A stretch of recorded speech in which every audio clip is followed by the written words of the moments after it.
The boogeyman is real, and you found him. All right, you primitive screwheads, listen up. What's blood for, if not for shedding? I'm your number one fan. I like to dissect girls. Did you know I'm utterly insane? We all go a little mad sometimes.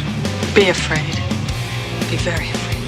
7 days. I am Dracula. We have such sights to show you. Boy! I said, I'm not gonna hurt you. I'm just gonna bash your brains. I am the eater of worlds and of children. What's in the fucking box? They're coming to get you, Barbara. One by one, we will take you. Never get out of bed again! You gotta be fucking kidding. It rubs the lotion on its skin or else gets the hose again. Welcome to prime time, bitch!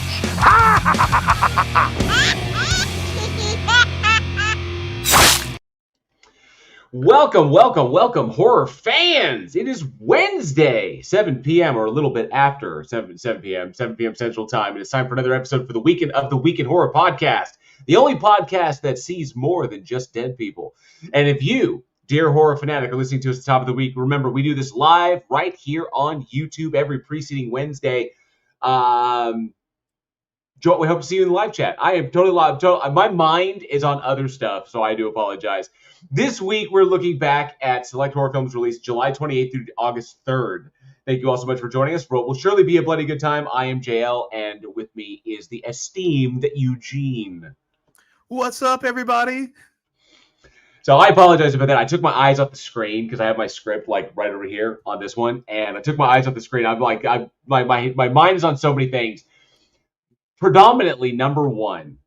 Okay, and I apologize for the kind of like late entrance. Yeah, we were running a little late because we were discussing some stuff behind the scenes. You know, like we got some big news, some good news. We got some good news, and it made me very, very excited. And I fanboy out, and Eugene is always the one that grounds me. He like brings me back down to reality, and I'm always just like like this. So I can't talk about it. I don't think.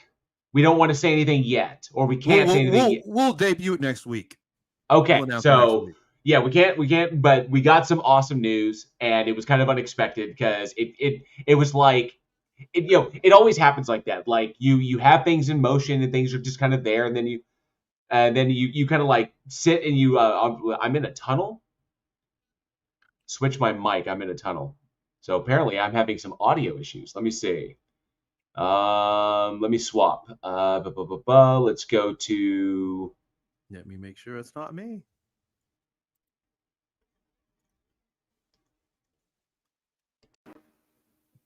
How is that? Is my audio better? Is my audio better? Let me know in the live chat if my audio is better. So I apologize if my audio was a little funky. Okay, people said I sounded fine, but apparently I had issues. So I don't know. All right. But anyway, so the way that's the way it always is that you kind of have things out there. You have things moves very, very slowly, and then all of a sudden, bam, you suddenly get news, and then we got it. I'm very, very happy about that, and we're expecting more stuff to come along here. Well, we hope more stuff is coming along like that, but we will talk about it when we. I will not spoil it. We will talk about it when we can, or when Eugene allows me to talk about it, because he's the one that he is the. This is such a silly. He's the Don Cheadle to my Tom Holland, because I spoil everything. I would like to in due time announce we'll showcase the announcement, and then maybe let them watch something that is involved with that announcement. Yeah, I think that'd be cool. I think that would be neat. That would be awesome. Yeah, so, a little stuff from the lab of Week in Horror. But I promise I won't spoil anything. Then I do not wish to get beaten with reeds, because it will happen. But nonetheless, we got good stuff, and we were chatting about it because we got to say when we're not here doing the show, obviously we have like gigs in the work, and we're working professionals. Well, they're working professionals. I'm just a crazy writer man, here at my like to do like that fanboying out about shit, but. We do try to be professionals about this stuff. So we got to like take care of stuff and make sure we're on the ball and we're on the same page and everything is good. So just craziness, just absolute craziness. But all kinds of good stuff coming down the pipe, you know. Thanks to the show, thanks to all of you, keeping the show running, and it's all the support we couldn't do without you. As a matter of fact, there's all those people in the Patreon who keep this show possible. All those names going by, you see them. We wouldn't have the show. The show would, like, all the cool stuff that we have going on in the background, like the stuff going on that Week in Horror is involved with, would not be possible if it weren't for all of you. So we do thank you very, very much. Thank you for your support. You've been absolutely amazing. This is so freaking cool. And of course, let's see who we have in the live chat tonight, who has joined us for an evening of horror and bloodshed. Casey Cooper is here. Good to see you. He says, well met. Posted my swag pick when it arrived Monday. Thanks, JL. He got Casey Cooper won off one of the trivia questions, won a No Lives Matter mug, the Michael Myers No Lives Matter. Yeah. So he won one of those. So congrats, Casey. And the picture looks fantastic. Left-Handed Jedi's here. Says, evening. Good to see you, Left-Handed Jedi. Travis Brown as well. Says, evening, y'all. Finished watching Abigail this past Monday, and I could see the hubbub about it. Does a great job to be a different vampire film with some fun twists and turns. Abigail was fucking good. When I was like, okay, if I finally broke down and I was like, I guess I'm going to watch it. I've watched everything else currently I need to. Let me go ahead and watch Abigail. Sat down, I was like, holy shit. I thought, I'm not totally on the Melissa Barrera train. I'm not. But that movie was fucking amazing as far as like what the premise was. So, see, that's one I need to see.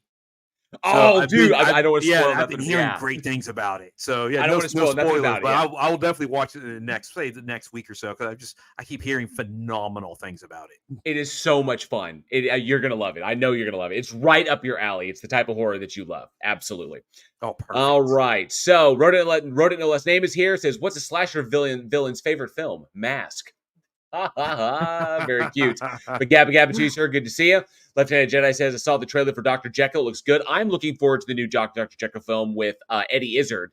That's going to be amazing. I mean, it looks fantastic, so I can't wait for that. And just to let everybody know, the teaser trailer, the full teaser trailer, not just that little tidbit that dropped, but the full teaser trailer for Terrifier 3 has dropped.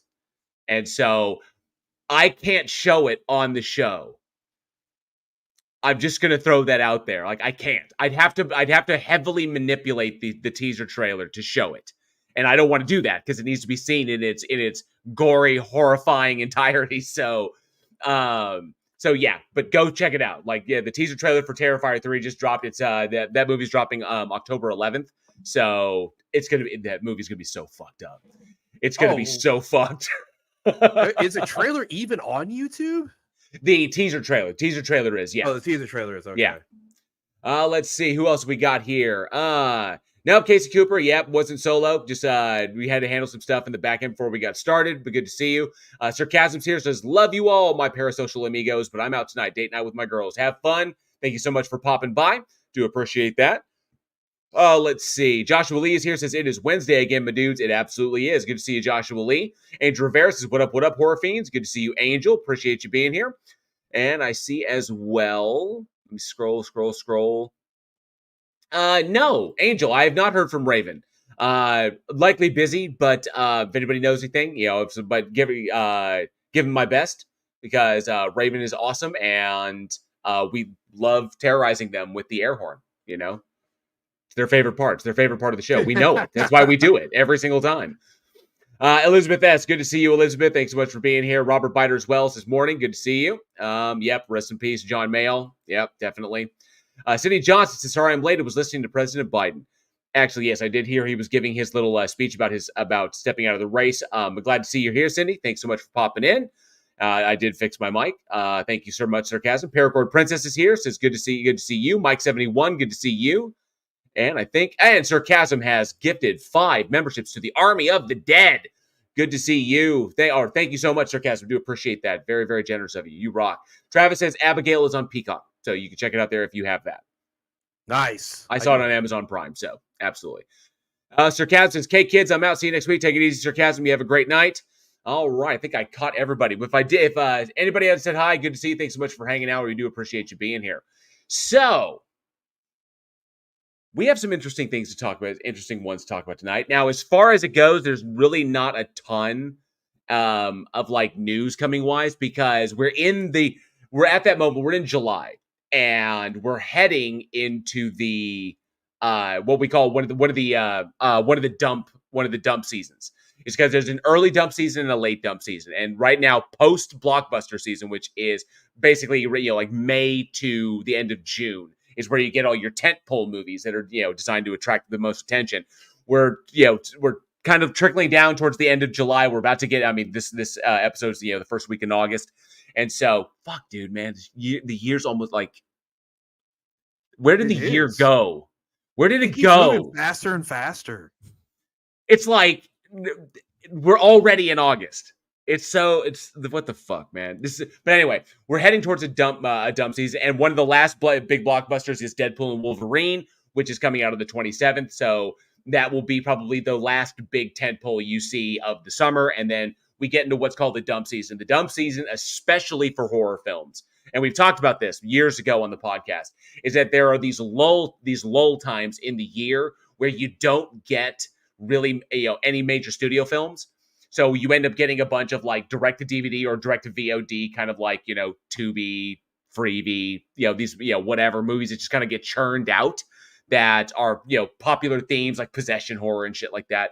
And so we're going to see that for a while until we get towards October, where then we see October, November, December, where we get the spike, again. And then after January, then as we get towards January, we go into another dump season before we get to the blockbuster season. So, it's just the cycle. So right now we're in that kind of like, so we're in that slump, we're in that horror slump where we're not going to see the really good shit hit until October and November, starting probably, I think kicking off with Terrifier 3 is pretty much what's going to open up the winter season for horror, which I think is going to be amazing.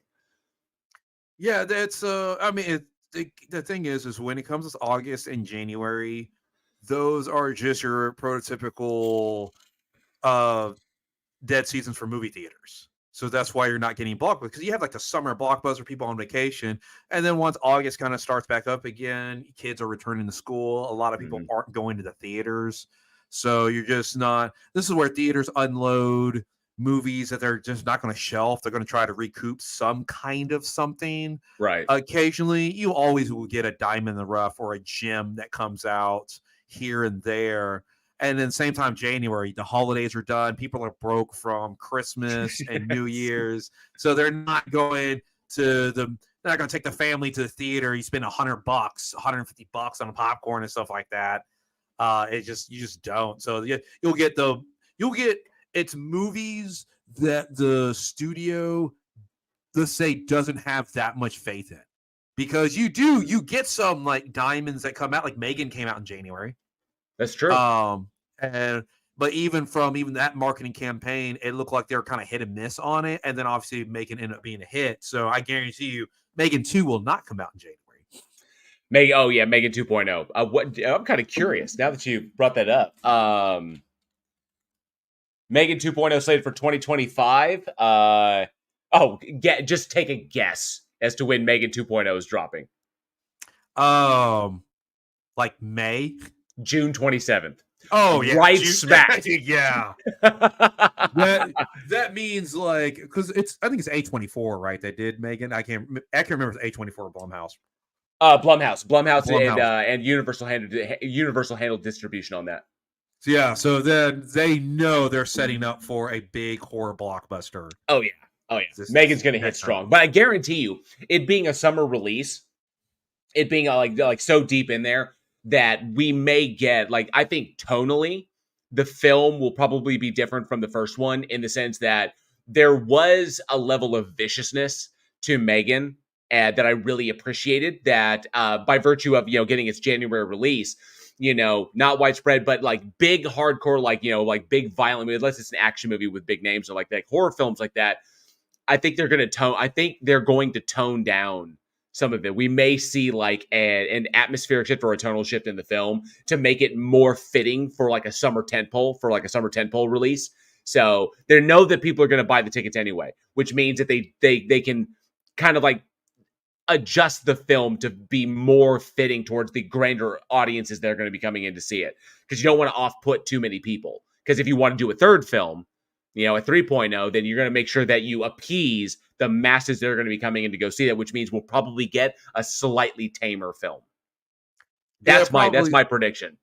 Probably something safer to recoup. Obviously, we'll have a bigger budget. Mm-hmm. So to now, Megan goes from like a $10 million film to now a $30-40 million film, and they got to go recoup that. So they're going to try to make $100 million off of the second one. So yeah, that's exactly what they're going to do. And see, this is what concerns me with Megan 2.0. It's scheduled to be released June 27th, right? But it was originally scheduled to be released in January. And then that January date was pushed to May 16th. Now, given how much given how much attention that movie has gotten, how the first one got, and how it's pretty much guaranteed to be the sequel is pretty much guaranteed to be a success.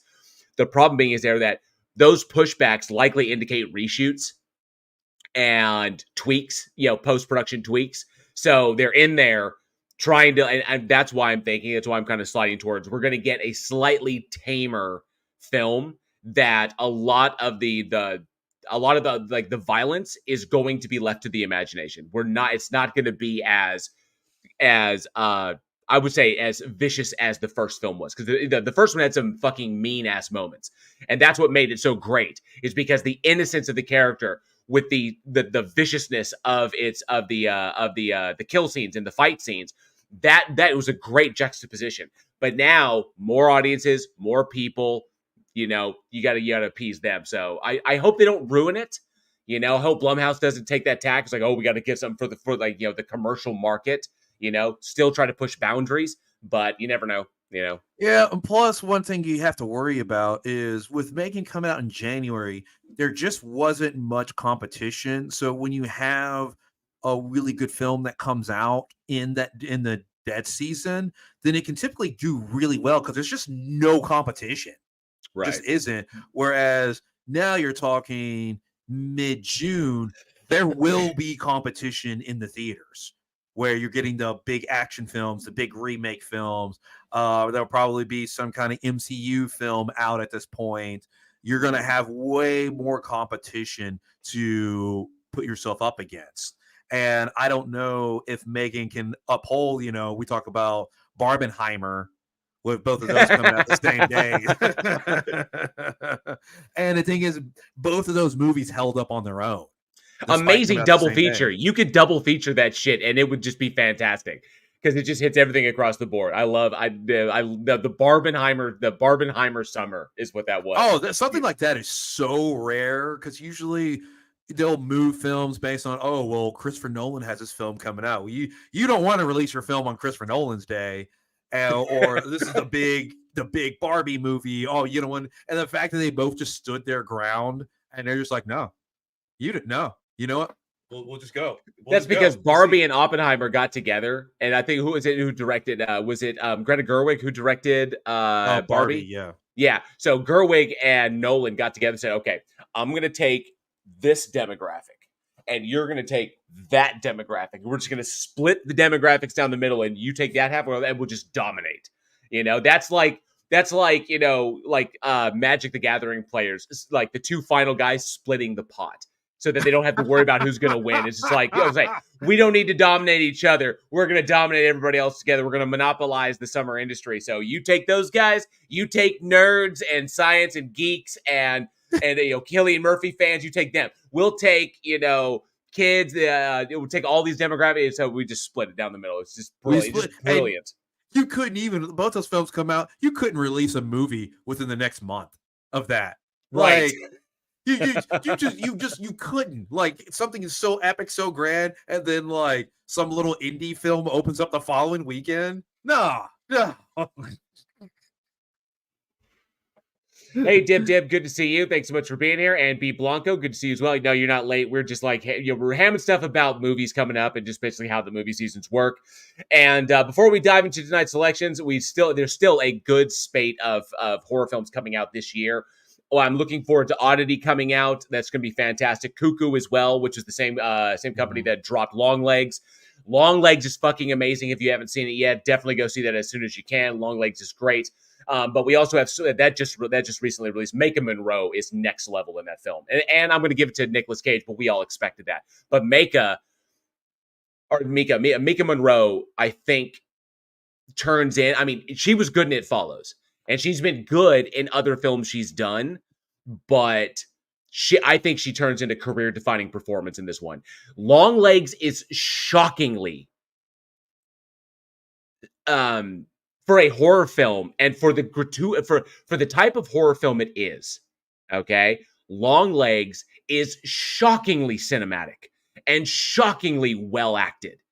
It's like it's almost Ari Aster level shit, and I'm kind of like, I was not expecting that. Like the nuance, the atmosphere.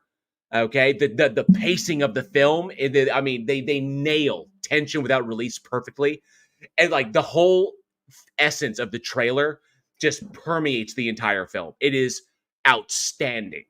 So I don't care what people are saying about the ending. I'm not going to spoil anything because you're going to hear critics talk about Chuck. You're like, no, that movie ended the way it was meant to, the way it was, the only way it could have ended, which was perfect. And so if you haven't seen it, go see it. You're gonna fucking love it, dude.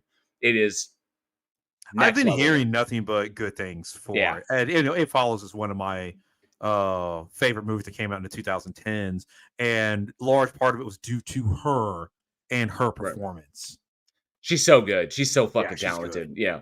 And I hope Longlegs leads to some really, really stellar opportunities for her, because what she brings to her character, her FBI agent character, what she brings to that like just the subtle details.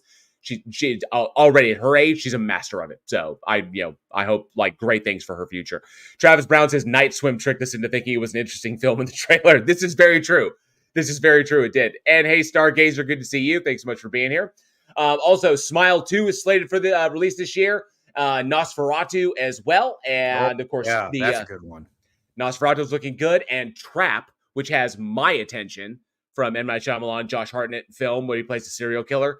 Over at the concert, right? At the concert, right? I'm like, Shyamalan, ding dong. If you fucking let me down again, we keep giving you the why do we keep giving him like it's like why do we let him suck us in? Why do we do that? Listen, it's like the pro athlete that makes that one like game-changing play one time in their career, like they're average. And then they make like the one shot, the buzzer beater that wins that one like big game, or the catch that's like highlight reel material, and then they milk it for the next like 10 years. That's he gave what us, it is. He gave us Sixth Sense in 1999, and we have let that man coast on the Sixth Sense since 1999. That is over 20 years. We've let that man coast, and he keeps sucking us in. And we keep letting him do it.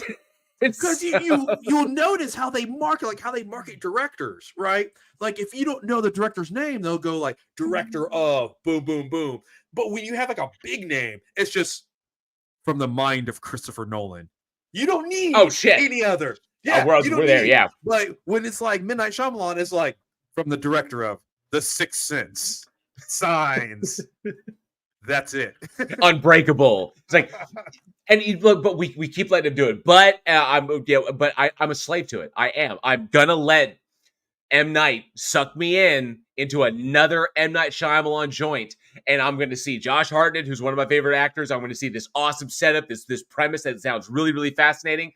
And I swear, if he lets me down again, I'm gonna steam about it, and then I'm gonna let him do it to me again in a couple of years when he drops another film. I'm gonna let him do it. I can't not do it, because we may just get another Sixth Sense. We may. So I'm just gonna be, it's what a terrible way to live. Relationship.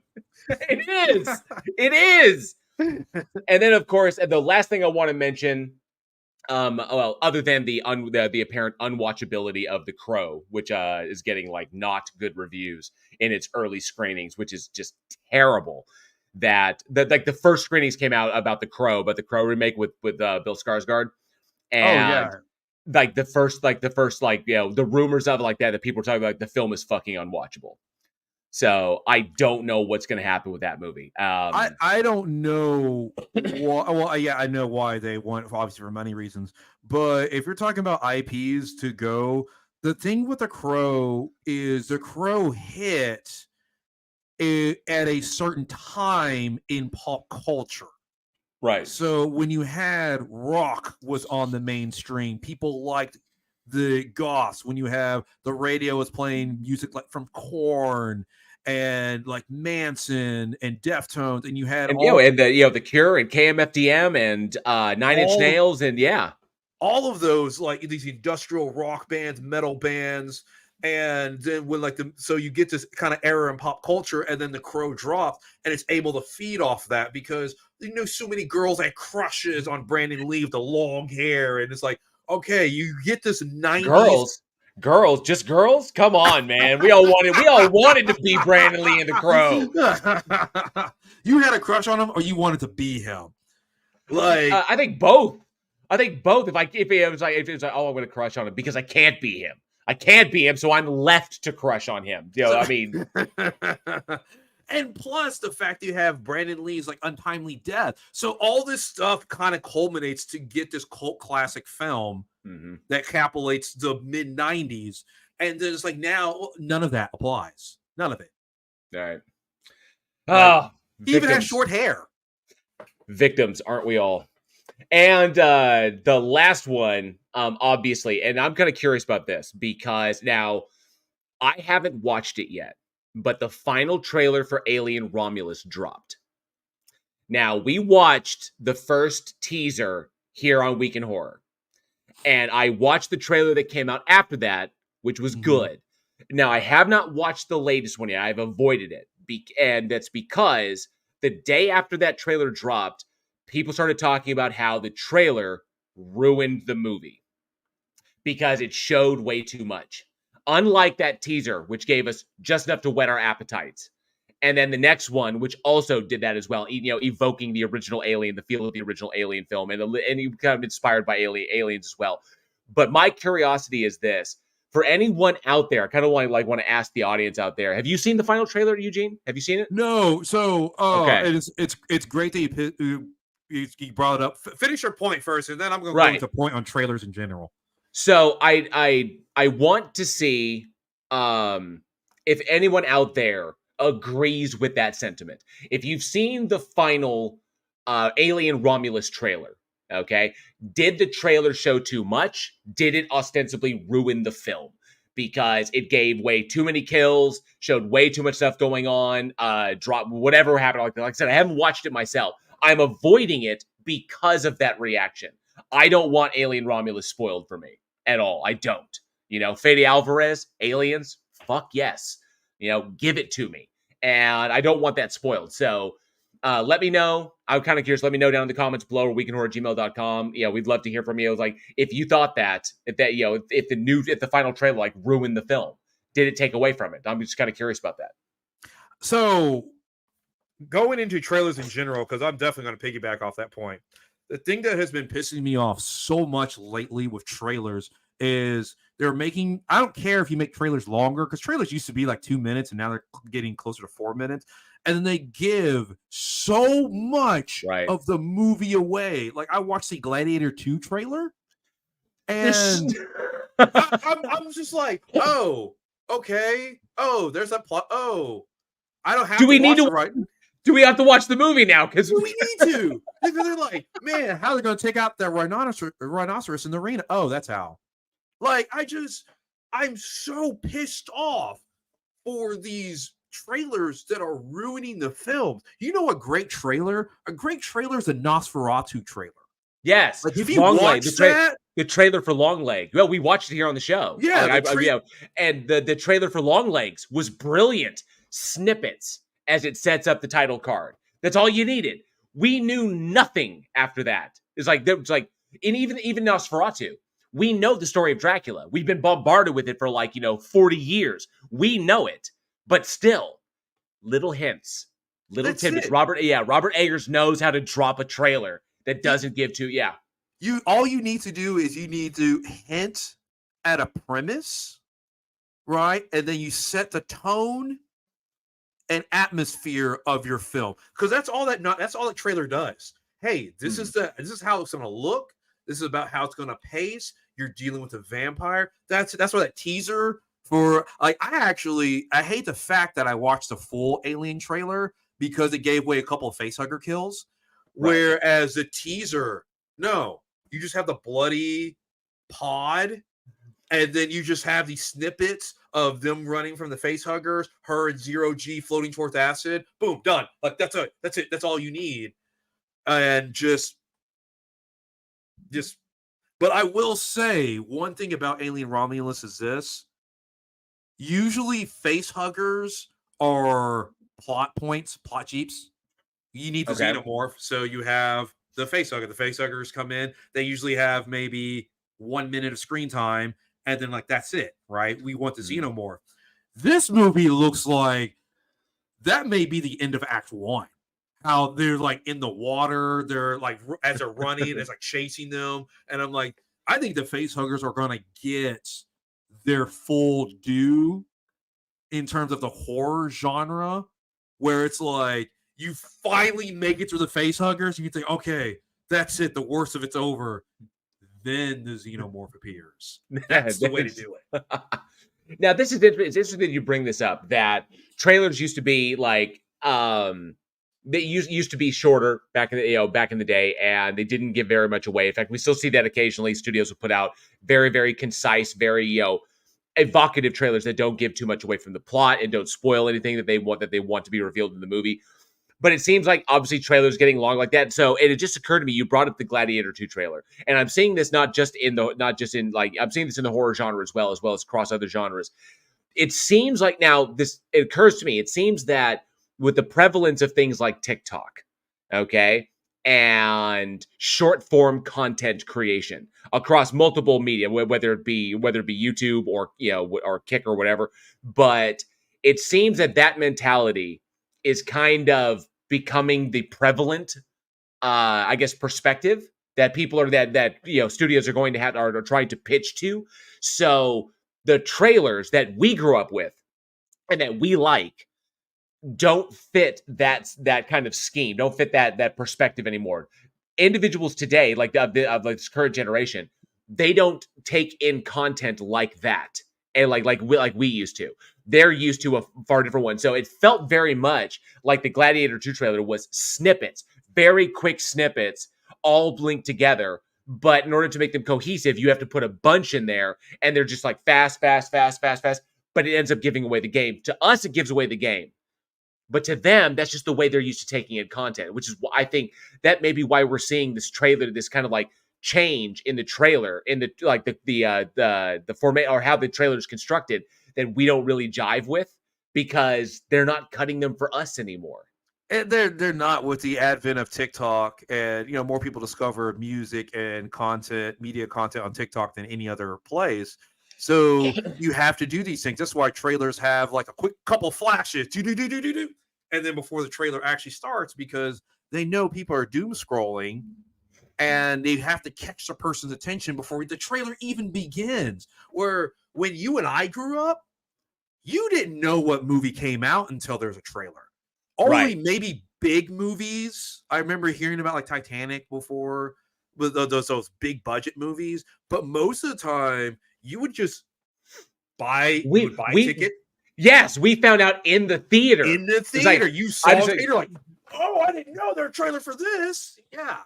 And then that's where we got our previews. It's like we don't want to miss the previews because we don't know what's coming out. We want to go in there. I said, I don't want to miss the trailers because there's going to be something sweet that drops, and then, holy shit, they're doing that movie. That's how we found out. Like, the rags that we have today in the advent of the internet, like, all of that is gone. Now it's all about, there's a trailer out for it. I want to see that in the theaters. Okay, but I always loved the anticipation. I didn't want to miss the trailers because I get to go in there and see what was new. The movie theater was where we got our entertainment news, which I thought was really, really, which is, it's a bygone era. It really is. Yeah, it really is. And another thing that's really unfortunate is because movies are getting release dates before the script is even written, and you're getting these rush timetables versus back in the day. Like, if a movie had to go and reshoot, or if a movie had to push the scheduled day, you just didn't know. Like, you just really didn't. If they pushed the date back, then they're like, okay, now we feel comfortable what our new date is. Now we release a trailer, and you would never even knew that was pushed back on that. So we'd have no idea. We were left in the dark so much on that side of it, and that's why visual effects looks better back then, because now you're actually setting the time. Jurassic Park holds up because they had the time that they needed to do all the dinosaur effects. Where today it's like, well, we got to release a movie in 2 weeks. Well, we still need to work on it. Too bad. We'll just release it anyway. NA, good to see you. And he says, Jail, how about trailers on rental VHSs? Yes, when they used to do those as well. Coming soon to a theater near you. Coming soon on VHS. Yeah. We grew up in a magical time, dude. We grew up in a magical time. We really did. We really did. And Jverse says, good to see you, Jverse, says, the missus and I just got back from Long Legs. Awesome. I let us know in the comments what you thought, because we were just talking about it a moment ago. I have no doubt that let me know if you loved it, okay? And let me know what you thought at the ending, because I'm kind of curious. I'm kind of curious what your thoughts were, if you don't give away too much, because Eugene hasn't seen it. I haven't seen it yet, but let me know if you liked it. Yeah. And let me know. And Omni Orosporos, good to see you. Says we need more butts in trailers. We absolutely do. We 100% need more butts in trailers. And Operation Free World, good to see you. Says I am late for class. My chimera ate my homework. I'll accept your excuse this time, sir. But the lesson has not yet begun, so you haven't missed anything. So good to go. Yeah, we're kind of rambling a bit here because there was, with the movies that are coming out, we're in the dump season, so we only have like the fall and the winter to look forward to, what movies are coming out, and just kind of like the changing landscape of film in general is really, really fascinating to watch. Now that we're on this side of it, and we're seeing like the generations that came after us and how things are shifting in favor of, and I wouldn't say in favor of them, or in favor of their viewpoints, like how they intake their media. We're so past the time, it's like, of where these kids are nowadays, or where even young adults now, where they grew up in the internet age and they've evolved along with it. Whereas we still, we lived on the cusp. We grew up analog. We watched the advent of it, so we remember, a kinder, more simpler time. It really, I remember the first time I got on the internet. Like, people have grown up with the internet and stuff. Like, no, I didn't get onto the internet until I was in 8th grade. So you remember the... Back in my day, the computer screamed when you had to get online. The computer screamed when you took it online because it knew what was happening there. It was like, I don't want to go. No, I don't want to go. No, Napster, no. Don't make me go. Sally Skellington, good to see you. Thanks so much for being here. Jay versus we didn't have the internet when I was in 8th grade. So I tell you, once you pop in that AOL CD, and you fire it up, and you got mail. That shit was like, it tickled me pink. Just like, ooh. Like the first time I fired up my PlayStation 2 and I saw that blue light come on, I was like, and we were all like, ooh, blue light. The Sony logo comes in, you're like, it's like, oh. This shit is like, oh, fuck. It's like we sound like, I remember a time when there was three stations on the television, and it was the turn dial. There was no remote, and it was 1, 2, 3, and U. I remember the U channel, so I remember that shit. Oh man. All right. Well, we got some good movies to talk about tonight. Some interesting stuff to talk about. And so Eugene, why don't you kick us off?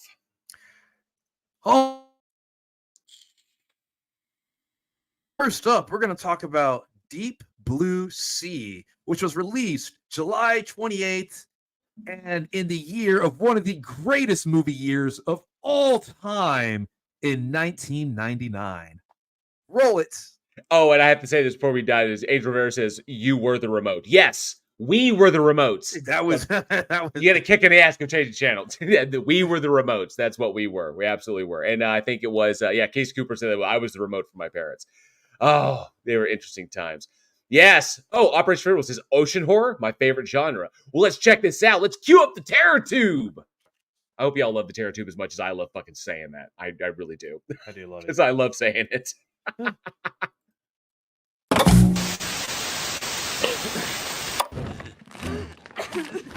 Please let yourself be known.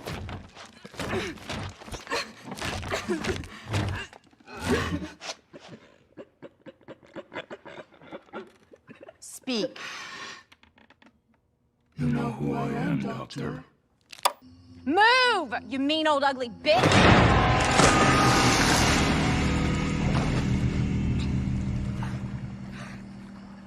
Bitch.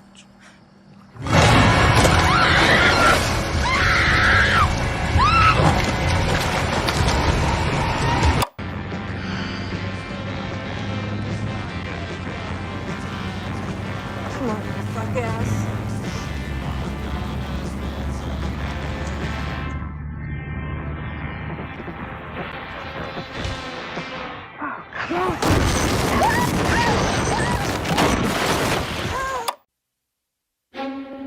Tell me, Mr. Franklin, have you ever known anyone with Alzheimer's?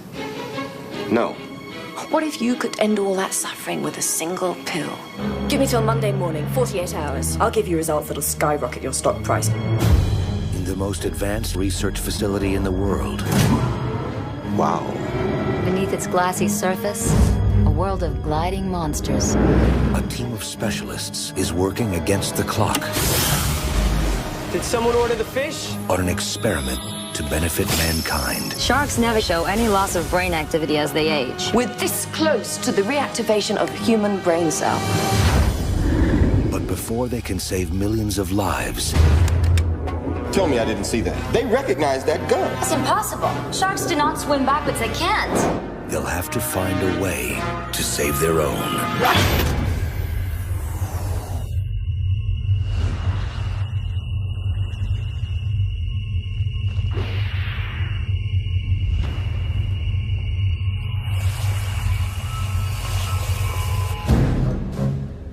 Just what the hell did you do to those sharks? Did you feel something? Jim and I use gene therapies to increase their brain mass. What is that? As a side effect, the sharks got smarter.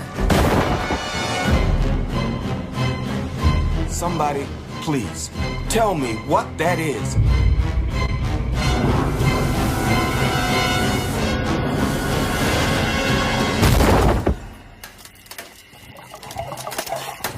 Go! Go!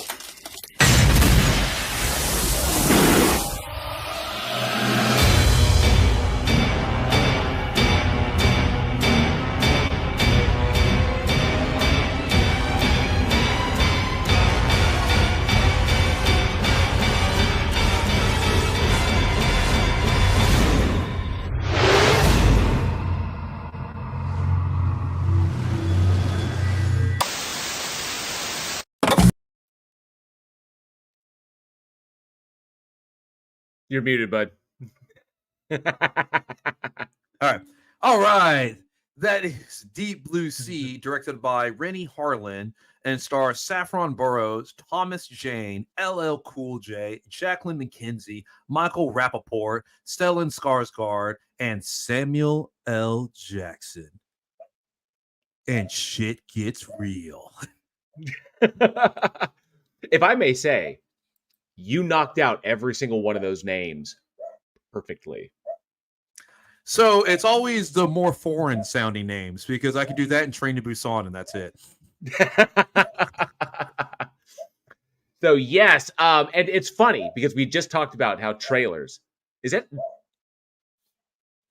dog in the background? Oh, yeah, okay. it's dog in the background. I thought it was like my setup for a second. So, but there was we just talked about trailers and how, sometimes trailers give away too much. And obviously, you see everything that's going on in the trailer in this one. They tell you the whole thing. In trying to find a cure for Alzheimer's, a bunch of scientists got together and didn't think about whether or not they, should. They just want to know if they could. Increase the intelligence, or basically increase the brain sizes of sharks, which in turn increase their intelligence, and basically turn a bunch of makos into slashers. And the movie becomes a slasher film, with sharks. And so, but nonetheless, despite that, at the time this came out, 1999, I could not think. 1999 was such a fantastic year for horror films. There's so many amazing films that came out that year, and this one despite the kind of silliness of the film, I think this one broke ground on the shark horror film because the effects were outstanding in that respect. I always thought the CGI still kind of hit or miss. Because if you didn't really have the money to throw into it back in the 90s, if you didn't have like the $1 million to throw into big time CGI events, luckily Rennie Harlan was smart enough to invest as much into practical effects as well. So we got some really good sized practical sharks to get those good effects and to get those good practical effects in there. And they were really well done. And I think that this is the moment, like Deep Blue Sea was the moment that Sam Jackson's career kind of split. And so it's like Sam Jackson was on a trajectory, right? As a deeply respected character actor who could do a wide variety of roles. He played good guys, he played bad guys, he played, like everything under the sun.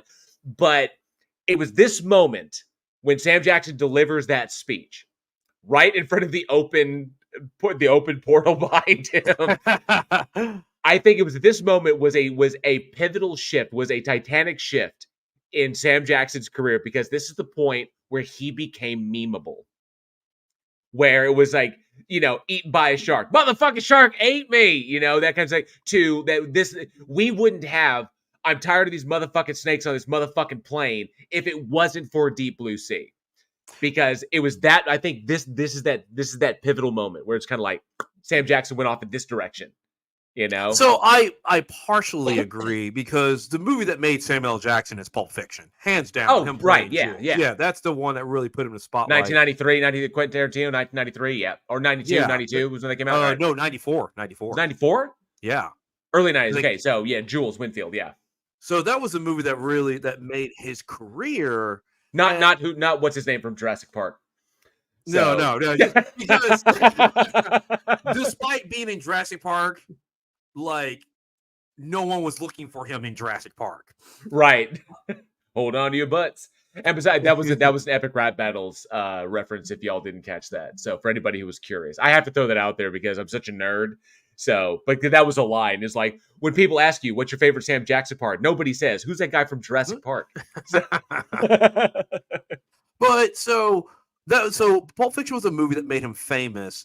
But you have to have that level of fame for that joke in Deep Blue Sea to work. Because if he was like a no-name actor, then it just been like, oh, he's killed and everything. But you have that, he's the established actor, he's the biggest name in the film. So that way, and then him, taking charge, you thinking, oh, he's at least going to make it towards the very end. Because, I mean, Thomas Jane is a nobody at this time. LL Cool J had a huge rap career already, but in terms of acting wise, it's still kind of new. So you had to have that fame for that joke to work. And it does. It's funny.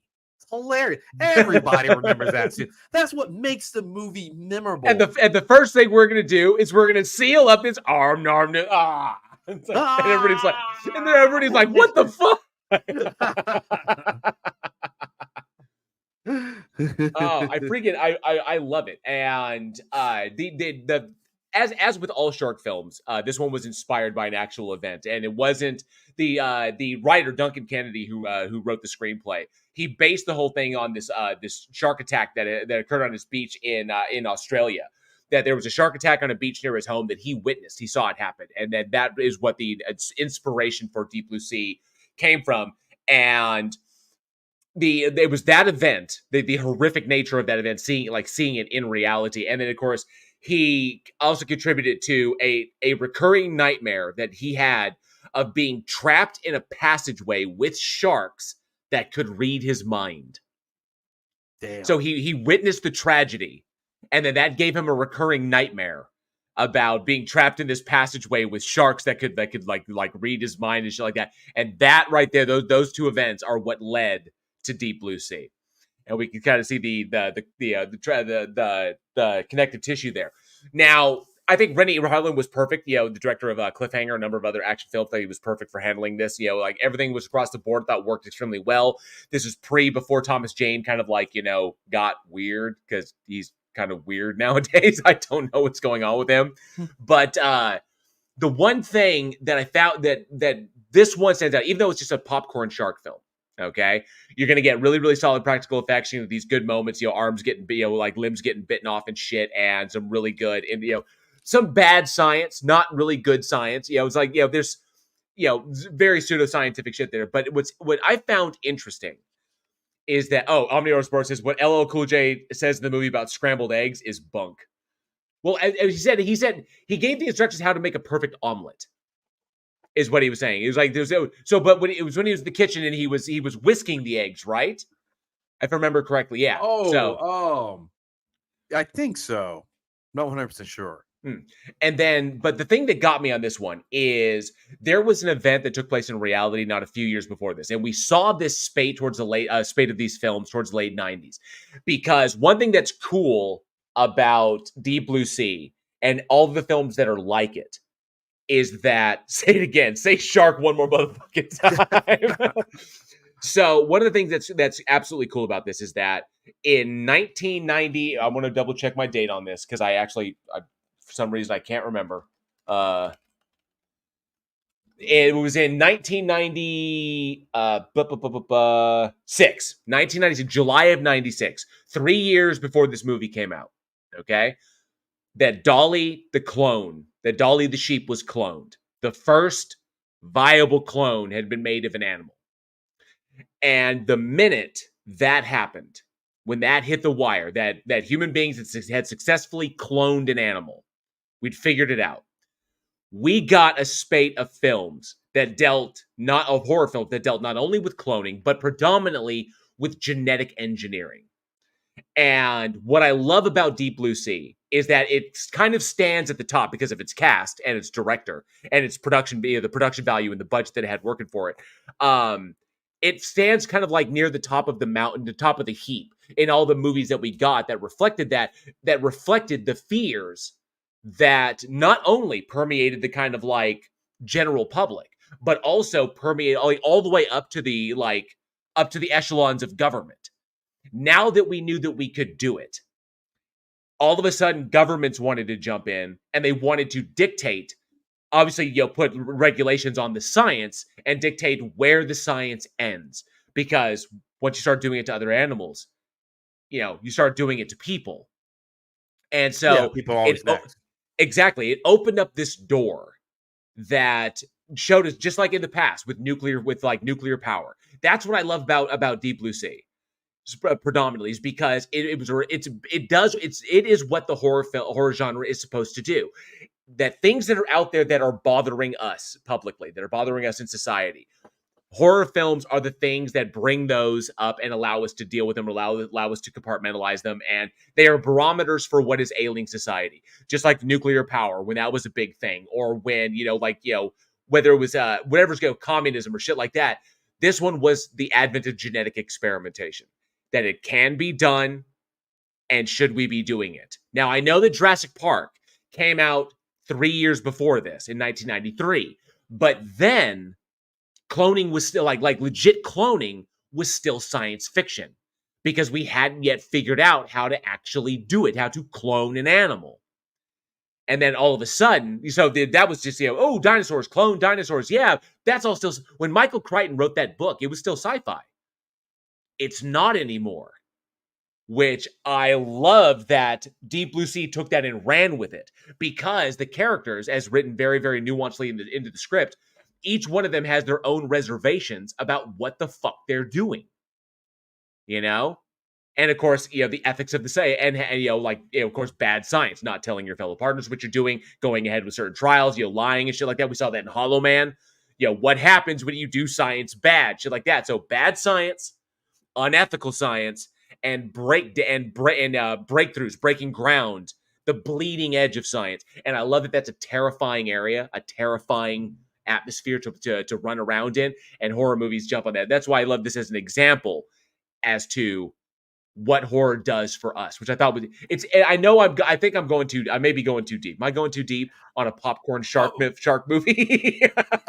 Yeah, because so Deep Blue Sea, one of the things I like about it is it's a shark movie that doesn't feel like it's a rip or trying to reference Jaws.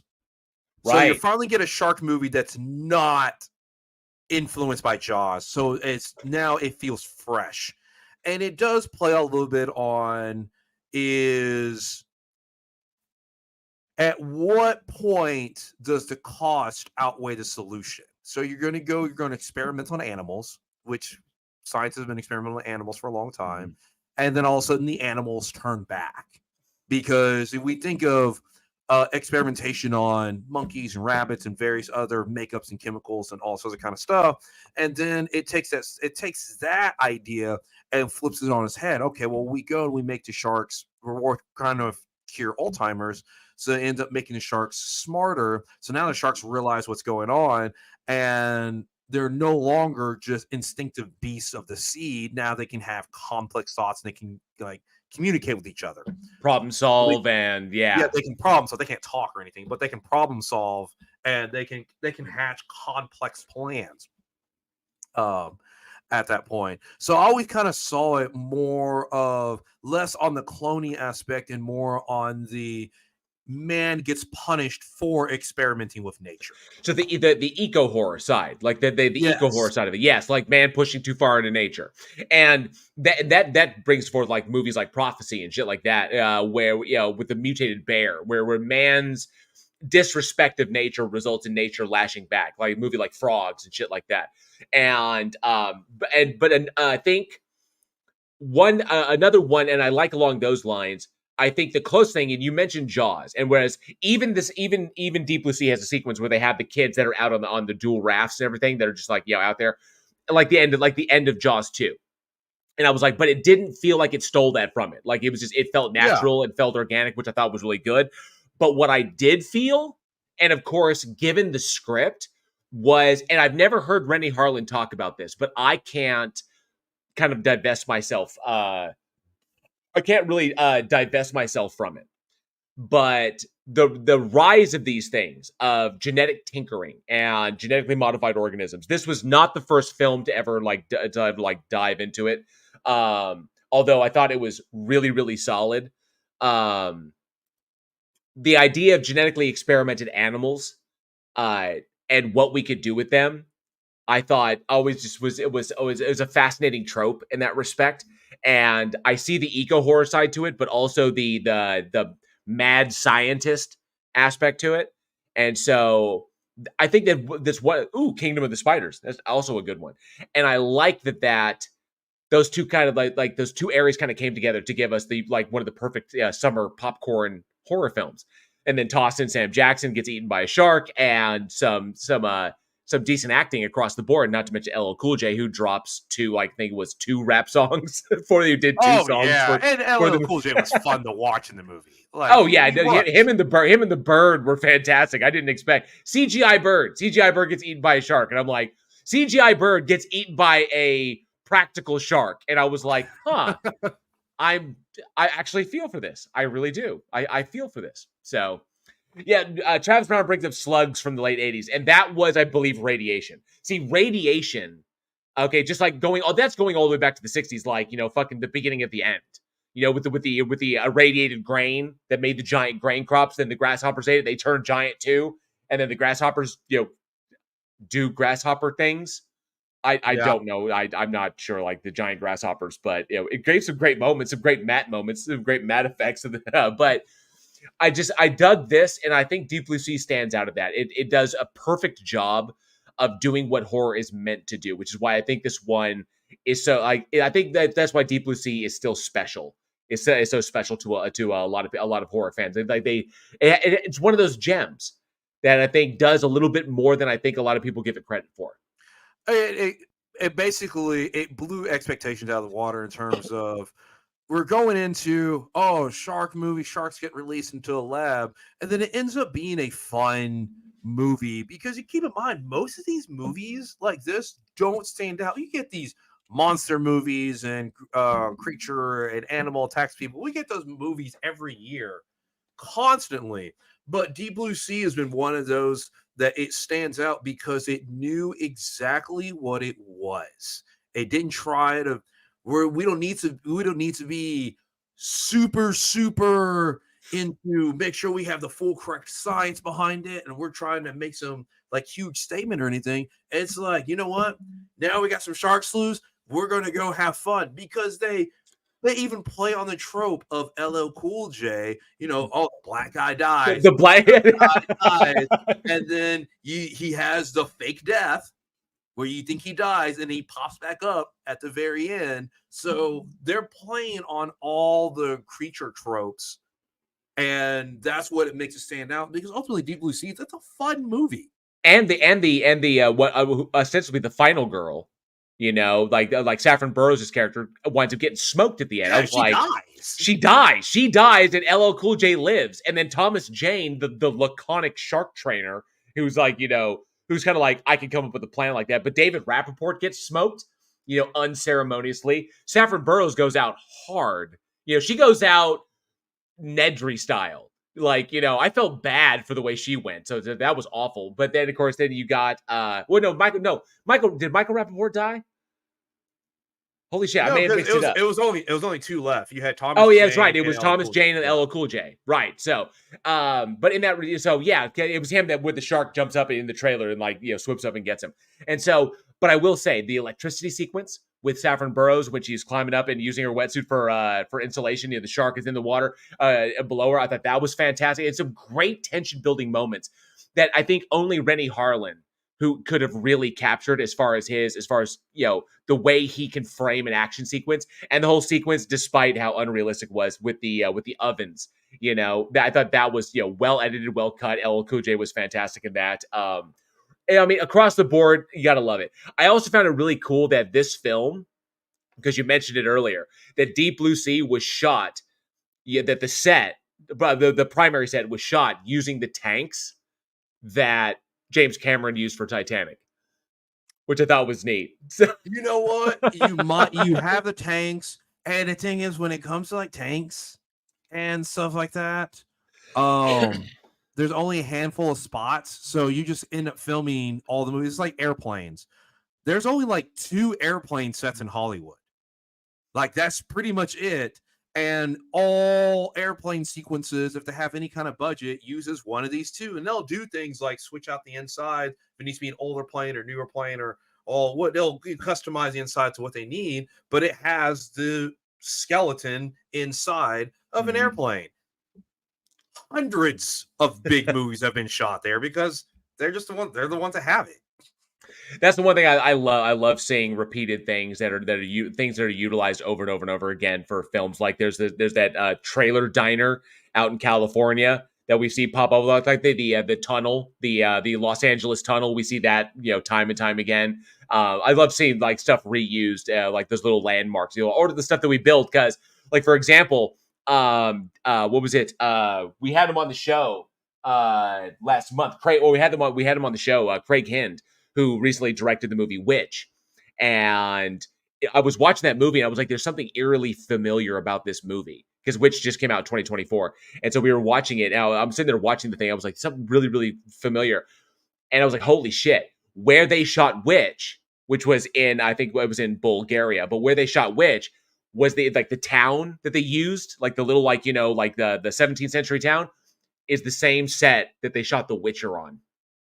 So he's shooting his movie where Henry Cavill was walking through, and he does the whole sequence where he pulls out the sword and he's like, and he fucks up the 3 dudes who attack him in the street. Yeah, that was on that. It was like, so they got to reuse the Witcher set to do his movie. I thought it was just fucking the bridge in LA. Oh, so many cool ones. Oh yeah. Oh, the bridge in LA. It's in Zombieland. It's in Gattaca. Oh, the LA Causeway, the Causeway, and the fucking the aqueduct. You know what I'm talking about? Where it has.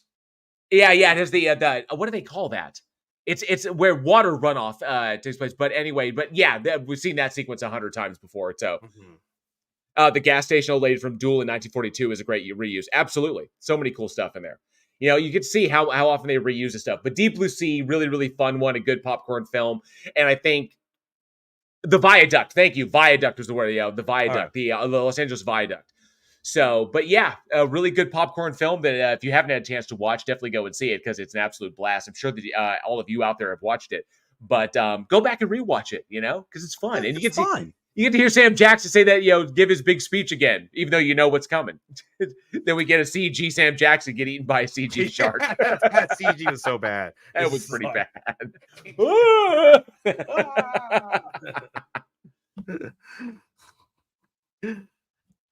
But all right, I want to ask the audience, what is the scariest shark horror?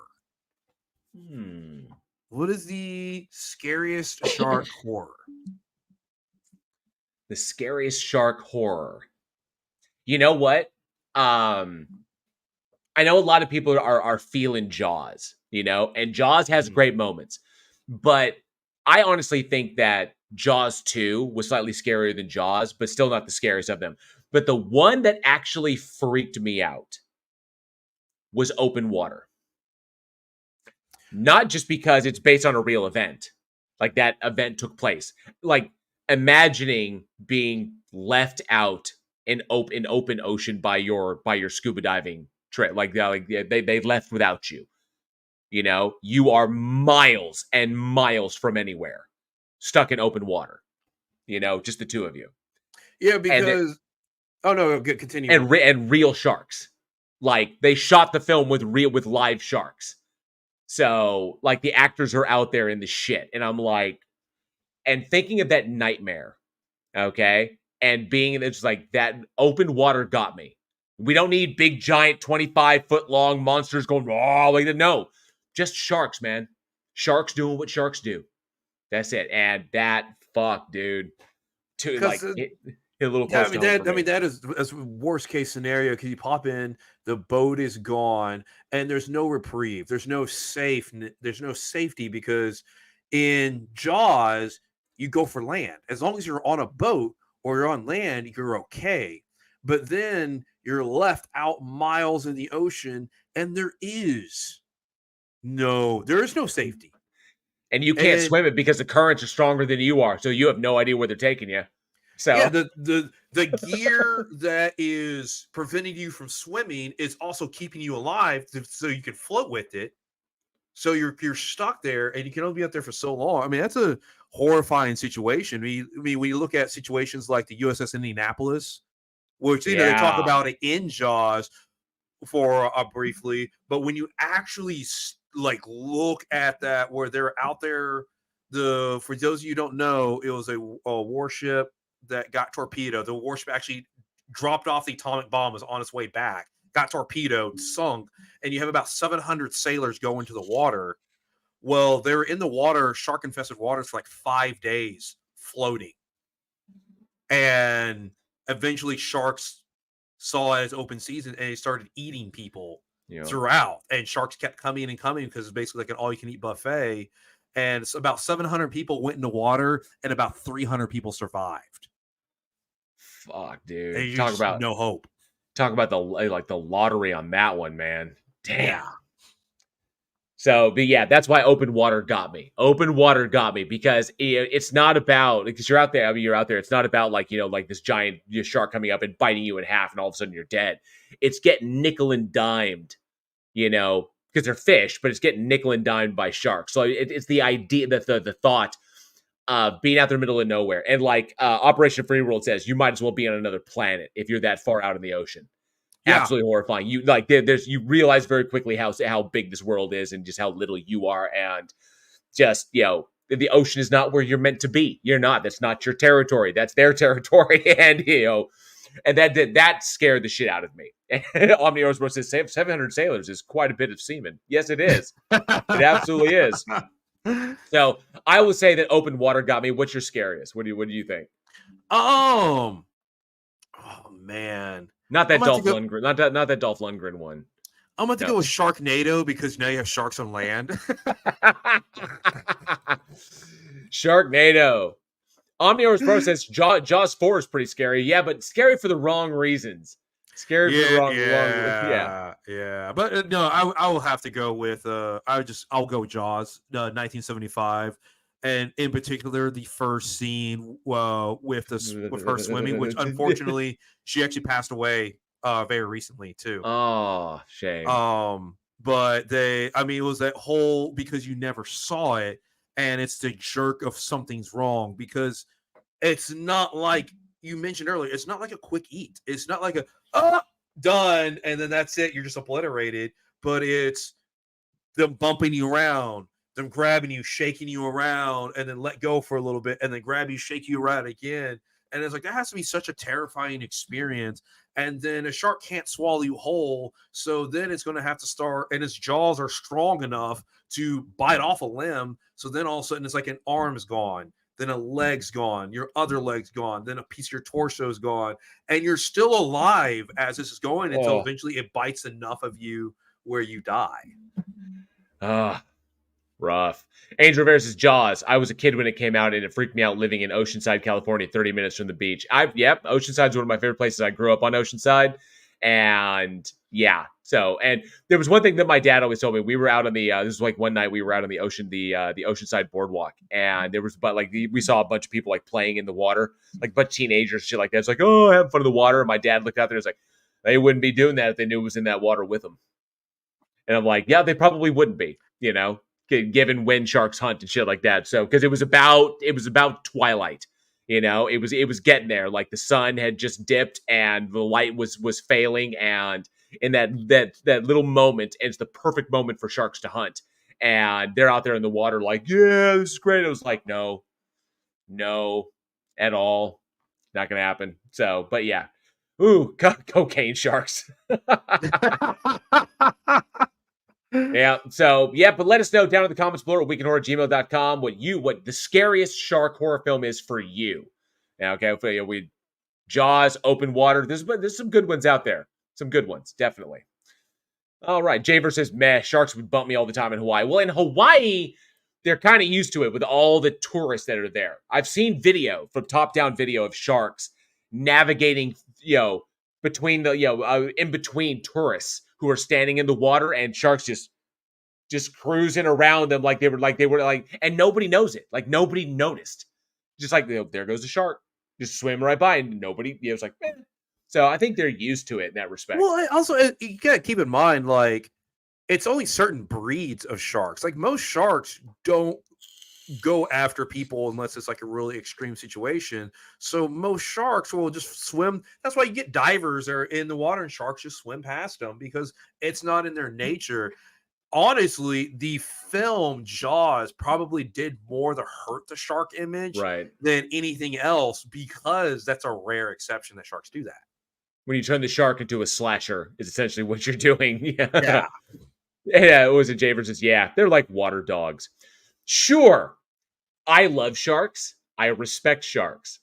I'm not going to go so far as to say, oh, they're just like water puppies. It's like, yeah, with like, razor sharp teeth and have a tendency to bite before, just to curiously bite shit. Oh, I can't eat that. Oh, thanks, buddy. Sorry, I can't eat you. Just checking it out. Son of a bitch! I'm bleeding my out. Leg. I'm bleeding out, man. All right. Oh, what was that? And it said, Javer said, even the worst sharks avoid humans because they don't want to risk injury. Agreed. True. Humboldt squid are also scary as fuck. They are. Yeah. Ronald says, I love sharks from way over there. Very cool. All right. Hey, some werewolf. Good to see you. This is for me. Anything related to the ocean and being underwater freaks me out. Oh, I don't mess with bodies of water. I get you. I feel you. I do. I absolutely do. I feel you. Even if I was an actor shooting in those tanks that they use for Titanic, you can't see the bottoms of those things because they're recreating kind of like, the ocean in that respect. Even that would bother the fuck out of me because I got a problem with water I can't see the bottom of. With dark water, I have a real problem with that. I do. It's always going to be lurking in the back of my mind that Cameron filled up the tank and I'm in the water and somehow he let a fucking sea monster in this goddamn thing. Somehow there's a fucking shark in here with me. We're on a lot in fucking Universal Studios in a giant tank filled with water, and somehow they put a fucking shark in here just to heighten the tension. I just know it. Yeah, going for realism. It's like, fucking hell. All right, let's move on to our next one. We got an interesting one here that's fairly recent. Still within the moratorium, so we won't spoil anything. Not that there's much to spoil about it, but released July 30th, 2020. We have the movie Host. Okay, which took the horror genre in a little bit of a different direction, and for good reason. We'll dive into that. Let's check out this trailer. Let's cue up the terror tube.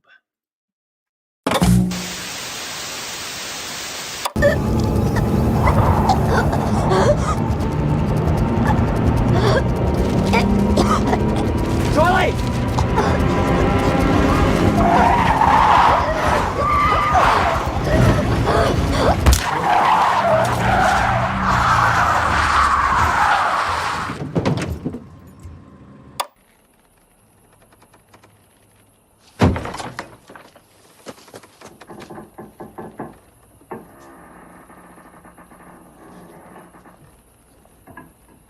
Where's my house? Why the fuck are you in my house? God damn it, fuck me on the hell! Voilà. C'est bon? Tu fais le héros, t'es même pas capable d'attraper une araignée, gros. C'est bon.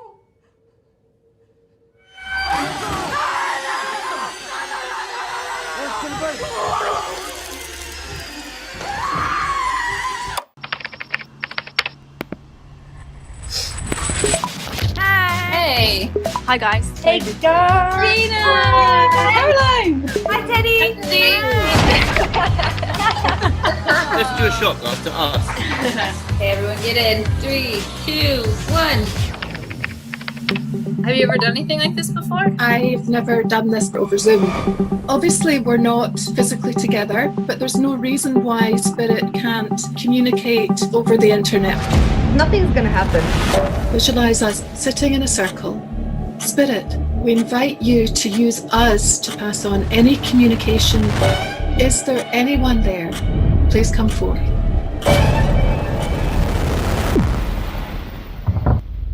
What was that? Amy, was that you? I heard it. I heard something.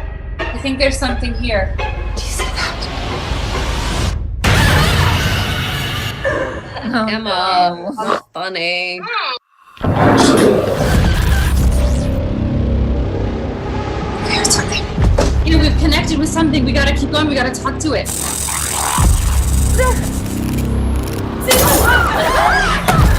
not good. I told you not to disrespect the spirits. It could be something demonic. Hey, this is all your fault! Not my fault! This is your fault!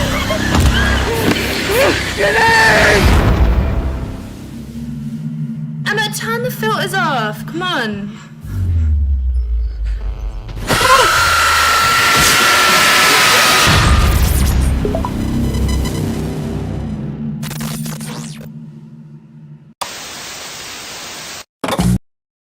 Yes, that was the trailer for Host. So, directed by Rob Savage, written by Gemma Hurley, Rob Savage and Jed Shepard, and starring Haley Bishop, Gemma Moore, Emma Louise Webb, Radina Drandova, Caroline Ward, Edward Linnard, and Salen Baxter. The film follows a group of friends who are currently in lockdown as a result of the pandemic.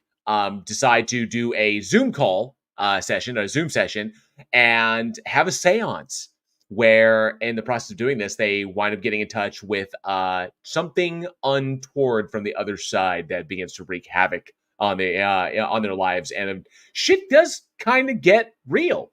It's interesting in that respect. Now, something that's cool about this is Rob Savage. So, for those not familiar, he directed he was the director of he wrote, directed, produced the movie Strings, which was a fairly low budget film, but it got some attention. And this film Host was a direct result of the effects of the pandemic on all of us.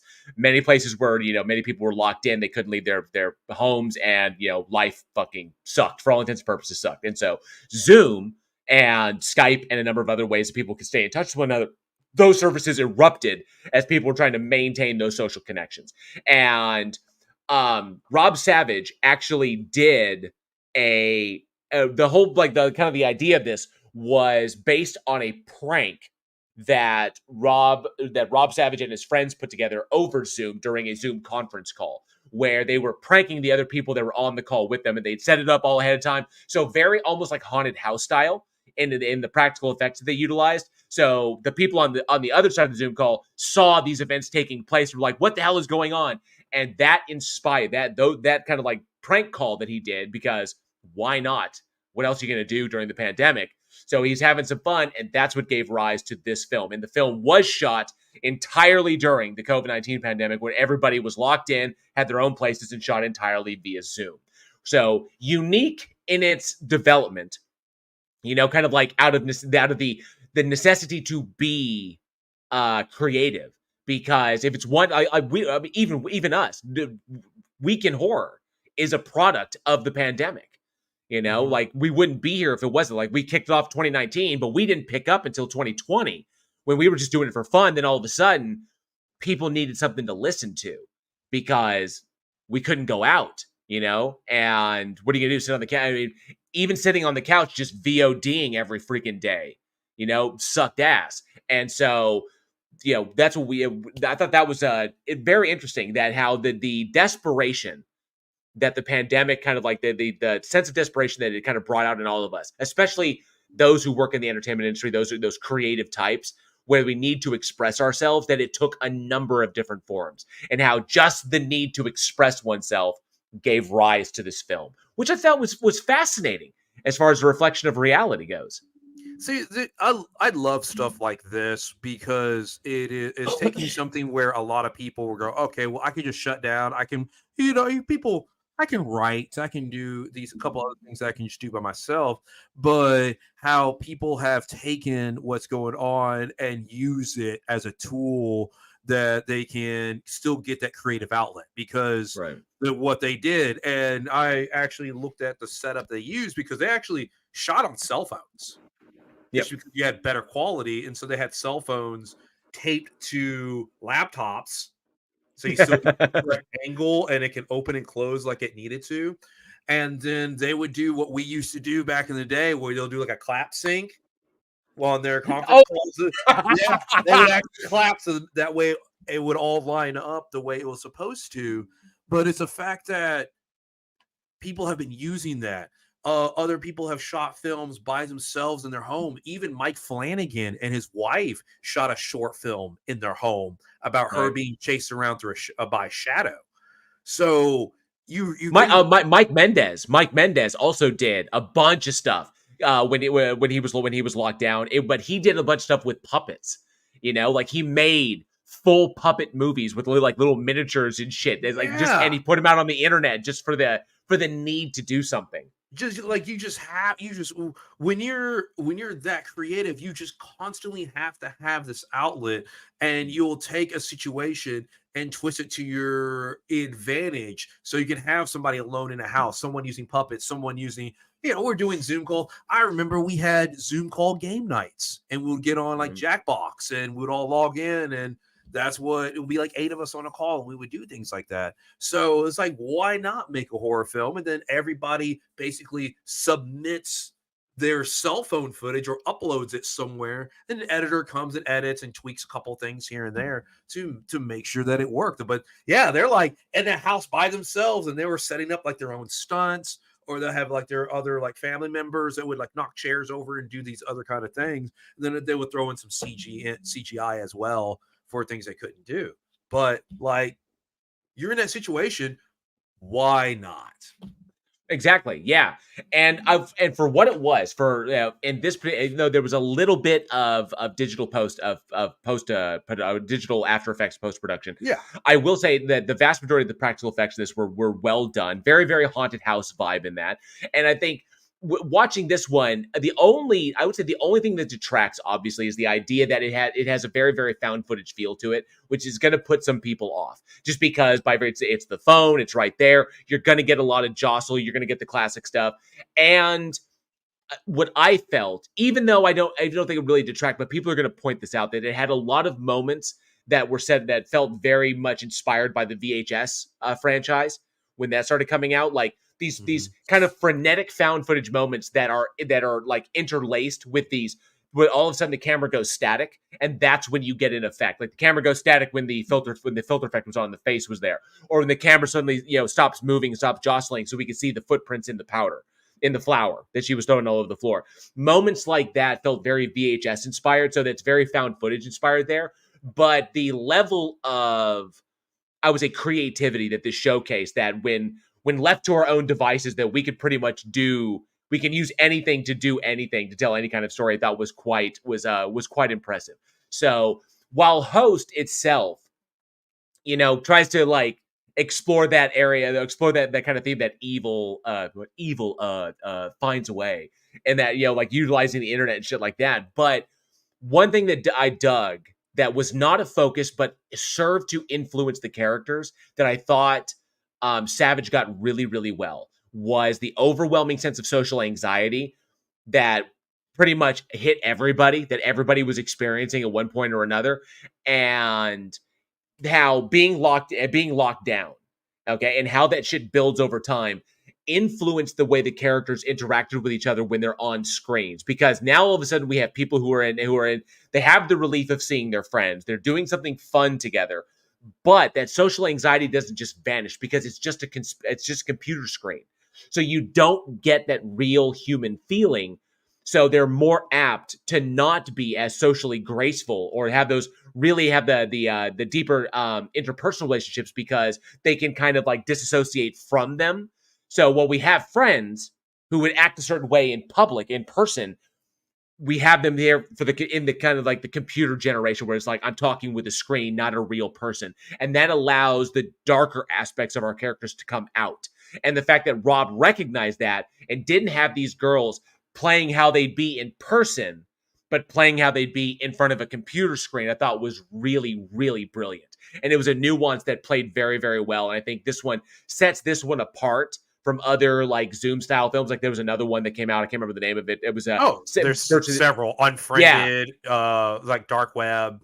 Yeah, and there was also a very, very cheap one that came out, was the same thing. It was like, people doing the seance thing and jumping from call to call via their computer screens, but just doesn't hit because the acting wasn't really there.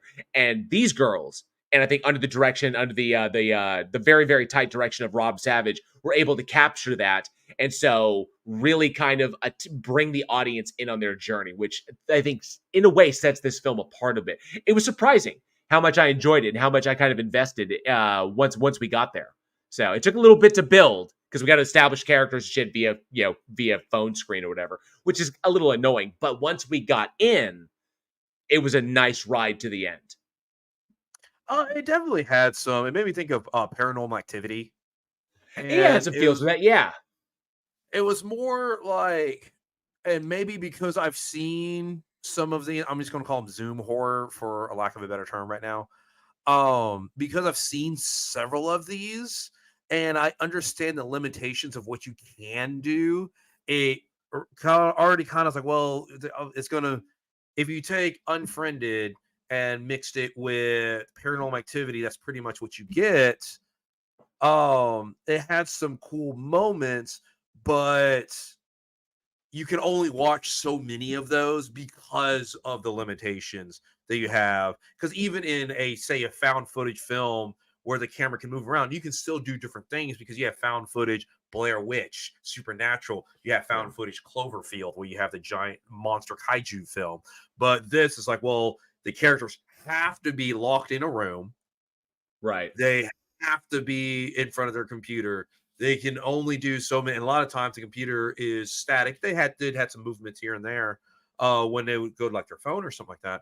But a lot of times it's like that. So it's kind of like, it's a genre that can't expand. I think that's basically the point of going to. You have the limitations. You can only make the character so good. You can only get so in depth, but that's all you can do with it. That's one thing that I noticed. And Joshua Lee brings up, this movie was super heavy on the jump scares, and it would have to be. In this kind of format, you're either going to have your character drama, but the problem with this format, having your characters locked into essentially one environment, they're not sharing the environment with another person, they're interacting solely through the screen. You can't really rely on the environment to inform the characters into how they're interacting with one another. So when you localize everything down to such a small area of effect, where the individuals are simply operating in what they believe is a safe space, but they're alone, Okay, especially when the only interaction is through a screen, and the camera's going to be like right here for most of the time. Like they're like this is what's going on. Like this is the breadth of where the action takes place. It's going to have to be pops at the screen that are going to be able to like generate the tension and generate the fear right there, or like a noise off, and I go, what was that? And then because the camera's so fixed and localized until it's moving around a little bit, but even then it's kind of jumpy until you fixate on something, and so you're going to have to rely that. So I wouldn't call this an overuse of jump scares. I would say that the jump scares were necessary by virtue of what they were trying to do. And I agree that with Eugene on that there's no real expansion on this kind of like genre of film and this style of film, because it can't really flesh out or go anywhere, because the more you try to expand it outwards, the more you're just going to be getting into normal filmmaking. Because it's gonna branch out and eventually just become a normal film. So I think this right here, the Zoom style horror films are as far as found footage can go, because it has that feel, but it's not strictly found footage. But in the respect, it's via your phone like this. It's like, this is the horror film. That it can't. Again, I agree, it can't go any farther. So like you can't tighten it any more than this. One person in front of a screen being scared. Where do you go from there? I mean, that's it, because you can't cut to another angle, right? You can't be like, oh, well, we will reveal something from like here from this side or here. No, this is the one angle you get that you have to live with. That if you're subject to, say, using a computer, the camera can't even get up and move. Like in found footage Blair Witch, they can at least move around with the camera to show different things, and then they occasionally turn the camera on themselves as well.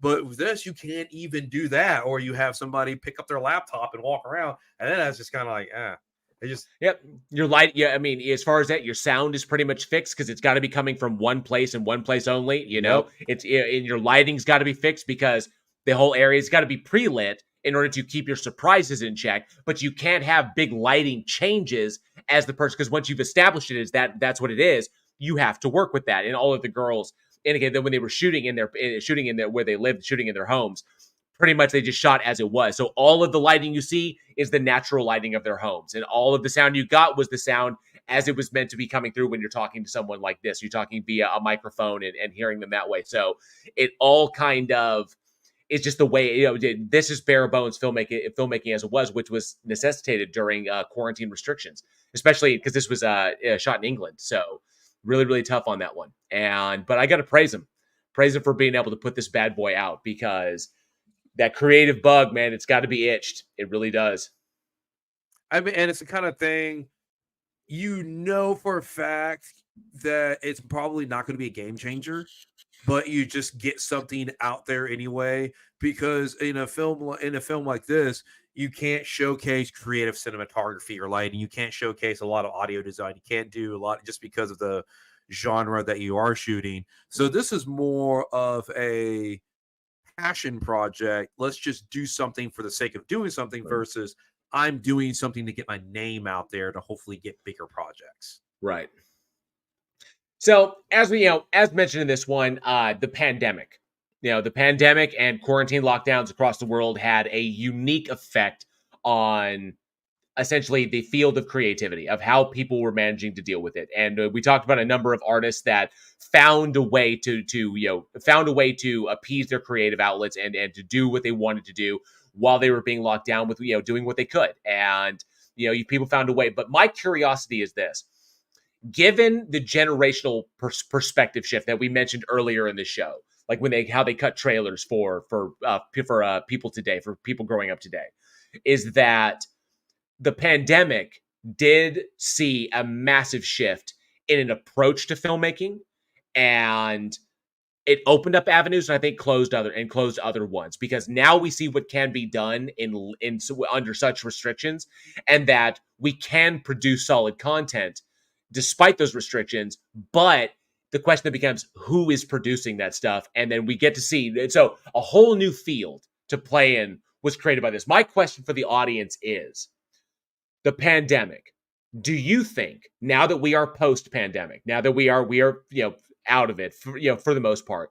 My curiosity is, do you think that the pandemic had a positive or a negative effect on the future of filmmaking, given the shifts that we saw as a result of it, the shifts in mentality as well? Because remember, if you can keep everybody at home, or if you can reduce your budget to that point and still put out solid product, it becomes harder and harder to justify dumping hundreds of millions or dumping tens or hundreds of millions of dollars to accomplish something when you could save so much money and accomplish it another way. Just like hundreds of millions go into a Marvel production, but 15 million gave us Godzilla minus zero. Minus one, Godzilla minus one. Sorry, Godzilla minus one. So there's a question. The idea, the pandemic shifted things on its axis. The question is, for filmmaking, do you think it had a positive or a negative effect overall, from your opinion? Let us know down in the comments below, or weekinhorror@gmail.com, your thoughts on that. So I'm really, really curious. Lieutenant Jedi said, it sounded like the death knell for theaters and boosted streaming services. It absolutely did, because marketing towards theaters is so different from marketing towards streaming services. And so what you go into, and how you make your film informs how you market that film. How much you spent on your movie will inform how much you tried to market your film and who you're selling it to. When you're going VOD and you can bypass theaters, you don't have to worry about it anymore. That saves you so much money. But because you're saving that money in the back end, are you putting that money into your production value, or is that money going somewhere else? Or are you just not budgeting for that because you don't have to worry about it? So by changing your end goal, you will invariably affect how you approach that end goal, because now the goal is shifted, the goal is changed. So we saw these changes coming out, and I'm curious what people think. But what do you think? Positive, negative? What are your thoughts? Oh, so it's kind of mixed, because the positive is we have the boost in streaming, and with the boost of streaming, it allows filmmakers to put their content, because you have to have a distribution deal, because they have to print it on film to ship to the theaters, or at the very least hard drives that go showcase it. It was a very gatekeeped way of filmmaking, and now with streaming services, you can simply just upload your film, like on Tubi or something like that, and you can show it all over the country. You can show it all over the world. The downside of that is this: when films aren't going to the box office, they're not getting box office budgets, because on a streaming service, you're not going to make $50 or $100 million. Right. You're just not. If you can upload your film on a streaming service, and you'll be lucky if you break $10,000. So what that means is that you still have to turn a profit. So then people are doing feature films for less and less and less. I've had people approach me, "Hey, can you shoot a feature film for $5,000?" Like, I mean, just straight up figures that you wouldn't even think of before pandemic. Is just because they know they only have $10,000 or $20,000 to spend. Right. Because they still have to turn a profit. So they're going to hopefully spend $10,000, and hopefully they get $20,000 off the back end, versus, no, we're going to theaters. So our plan, just for it being out in theater, even if it's a bad movies can still make money. Even if it's a bad movie, we know for a fact our bad movie will make at least $5 million. So we can spend $3 million to make it. Right. We just don't get that. All right. Let me see here. And I want to say thank you, NA. NA has gifted not 5, but 10 memberships to the Army of the Dead. So welcome all you new members. Hope you enjoy the horror icon emojis I made for you. So thank you so much. I did not know that Dickbag Patrol was in the chat. That's fucking awesome. So very cool. I didn't see that name pop in there, but if Dickbag Patrol is here, welcome. Thank you so much for joining us tonight. I appreciate it. Wow. Unless it's a different name. Extra J, I see you. Thank you so much for being here, bud. I appreciate it. Casey Cooper says a lot of books got written because of people being in lockdown. Absolutely. Yeah, a lot of writing got done. So, but yeah, interesting stuff. It had an effect. And I think Travis Brown also said it was a double-edged sword you know? Because it allowed for what was it? What does he said? It had a bunch of negative effects, but it is also some positive. So it's a double-edged sword in that respect. I agree with that. And Javer says, I think the pandemic gave opportunities to people who were being kept back by the extroverted social norms. And now that it's over, both types of creators are thriving. Absolutely. I agree with that as well. And Omni Orosporo says, I think it gave filmmakers a hurdle that some surpassed, others didn't. Agreed. And it gave the opportunity, for people who normally wouldn't get that chance to be able to come out and be filmmakers, which I really, really dug. So it was a big positive effect there because we got to see the rise of some names, some people being able to put their stuff out there, which I thought was really, really awesome. Bronson Wright Wolf says, how are we doing this evening? I just subscribed to the channel. Thank you so much, Bronson. I do appreciate that. Thank you so much. Love seeing new people in here. Very cool. Awesome. Operation Free World says, I think since people were sort of forced to watch content during lockdown, it maybe sparked more folks' interest in film and TV and the market grew a bit. Yeah, I would agree with that as well. Yeah, we saw an influx because there's only, once you start watching pretty much, once people are just watching, putting it on Tubi and letting the Tubi, because if you put it on Tubi, Tubi will just run. It won't stop. It won't be like, what's your next movie? No, it'll just give you another movie. Like I put Tubi on and just let it go in the background. And Che was like, oh, what movie is this? Okay, then I'll move on to do something. All right, whatever. I've had Tubi go through like 9, 10, 12 movies at once. Just I think I contribute so much to Tubi watch time. I really, really do. So not all of them are good. Most of them are trash, but I still, they're there. You got my watch, so that's true. I think most of them are pretty bad. One thing you do notice is that it's easier to make film now than it has ever been, but we're not getting an influx in good content. That the ratios is still about the same. If you're like, okay, for every 10 movies that come out, let's say 3 of them are good, we're still getting like 30% movies that are good. It's just the numbers themselves have been inflated to it. So yeah, it's just the way it is sometimes. Yep. All right. Well, let's jump on to this awesome one that I've been I know we have all been looking forward to talking about because this was a big one for all of us. So take it away, bud.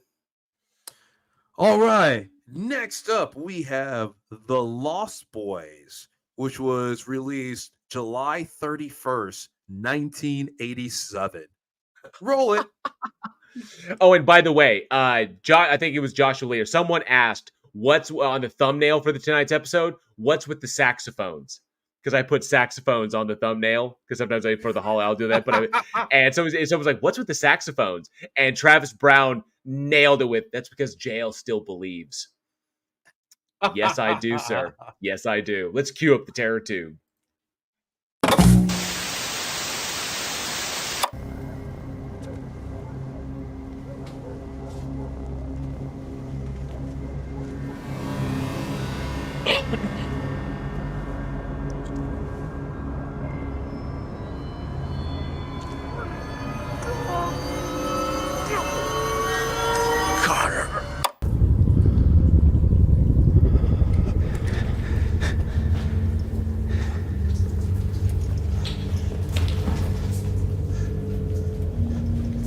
You're right.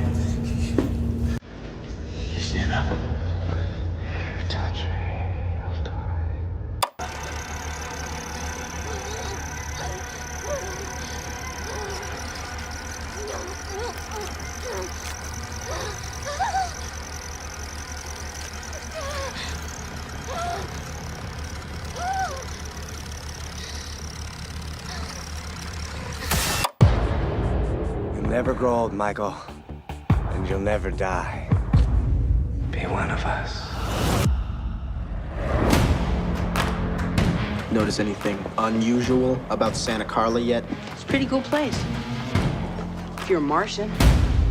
Or a vampire? Dad. You know where Hudson's Bluff is? I can't beat your bike. You just have to try and keep up. How far are you willing to go, Michael? Guess first. How are those maggots?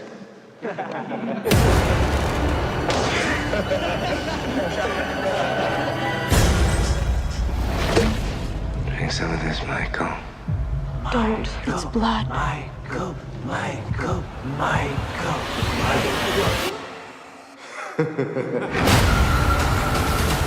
Now you know what we are. Now you know what you are. Help me! Stay back! Stay back! Help me! My own brother, a vampire. You wait till Mom finds out, buddy.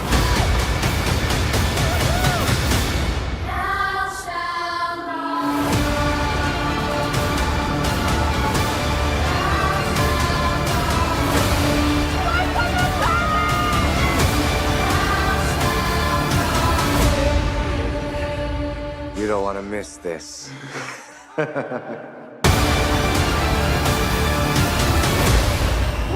smell like garlic.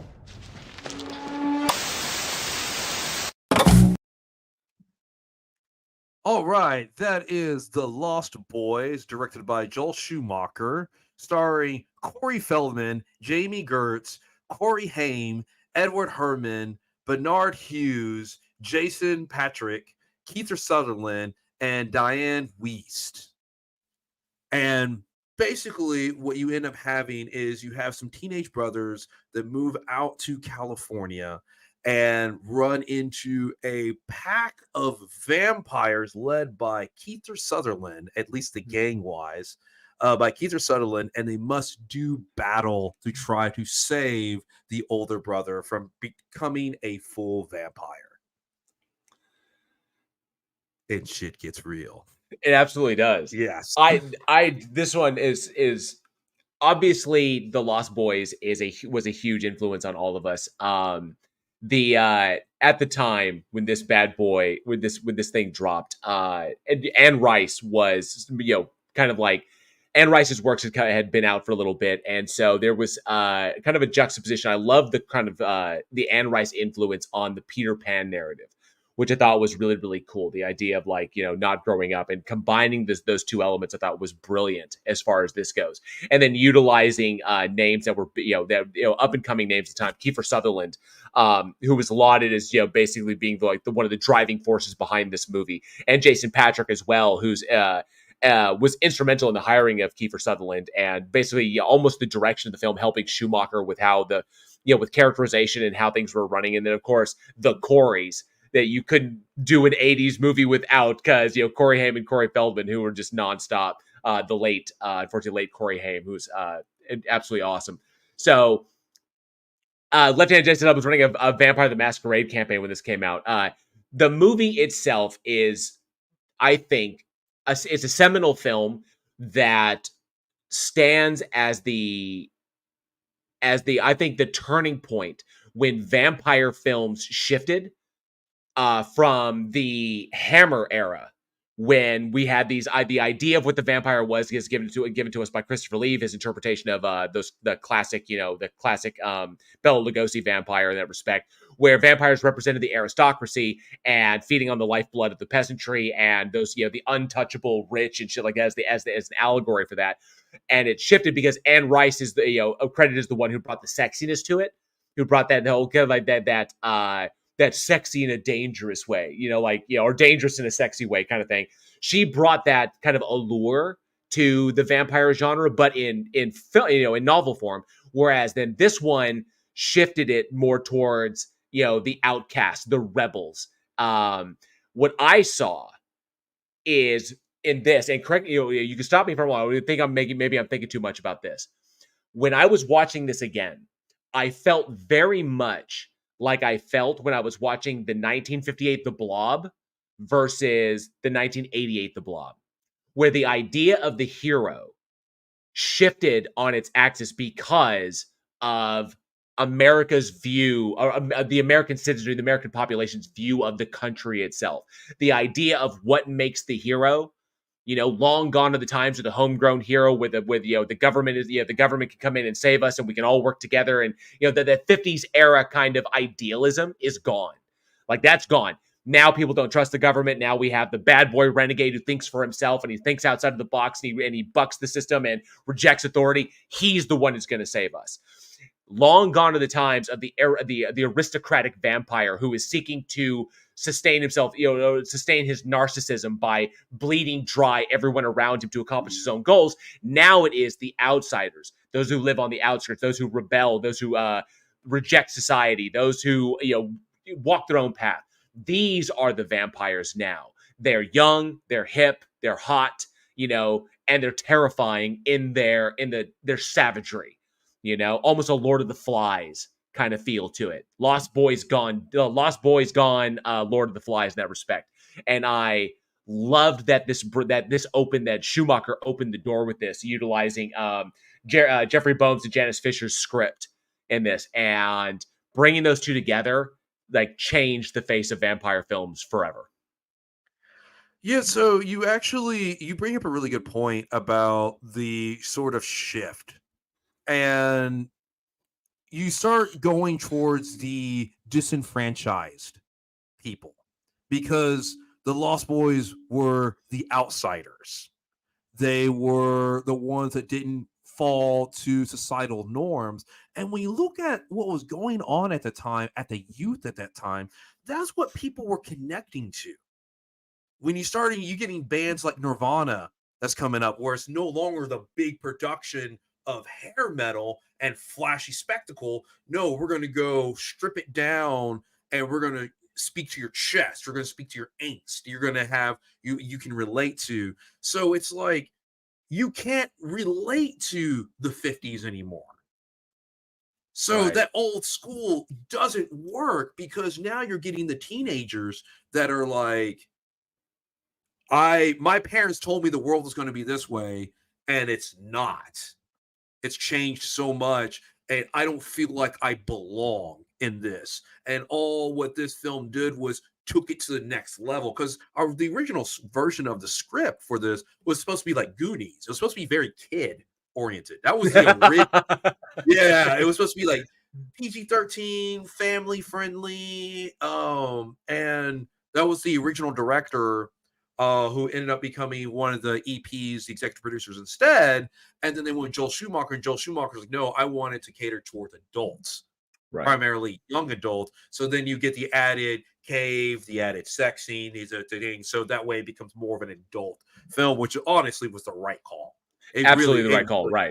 Like hands down, it just was. And later on, we get hooked. That's the kids' movie, the kids' version of it, right? And I dug, and I love that. Go ahead, finish your thought, because I was going to springboard on that. Go ahead. Oh no, so just wrapping up on it. So it's like that hero, the 100% white knight hero, doesn't exist anymore because no one can relate to that. So like Superman kind of falters because we don't relate to him anymore. Right. The kicker on that, like obviously the angst of Gen X in this one is a pure Gen X film. The idea of the relationship of the individual, I guess the teenager coming into adulthood and looking down the barrel of what the expectations of the prior generation, the kind of traditions that are being pushed upon them and the rejection of those things in the favor of discovering their own identity. And then of course falling prey to individuals who would enforce a new kind of identity upon them. So it reflects the idea of Generation X as well, the whole notion of like the late 80s and the rejection, because there was the rise of the angst-ridden Gen X and the rise of yuppie culture in that respect. So there was like the two directions that you could go. You could sell out, you could sell out and go in this direction where it's, the pure capitalist, young, up-and-coming entrepreneur, or you could go complete rejection of society's norms and look and you see the kind of like the rot that is being ignored by everybody else in the name of capitalism. And this is the direction that took. And this was also touched on on SLC Punk. The same idea is that is like that film is seeing the world in two angles and recognizing how those things don't, how they're diametrically opposed. And I love the concept of that, the unwillingness to conform, to be forced to conform, or to grow up to the deal, which is where the Peter Pan thing comes in, the idea of never growing old and never dying, that you don't have to deal with the shit. You can reject it completely. But the sacrifice that you make in doing that is being a part of a society and eschewing all the things that, all the connections that you have. Because ultimately, like they noted in SLC Punk, where Matthew Lillard points out at the end of the movie, you can't live that way forever. because you must have connections. Ultimately, if you take this to its logical conclusion, you will be alone.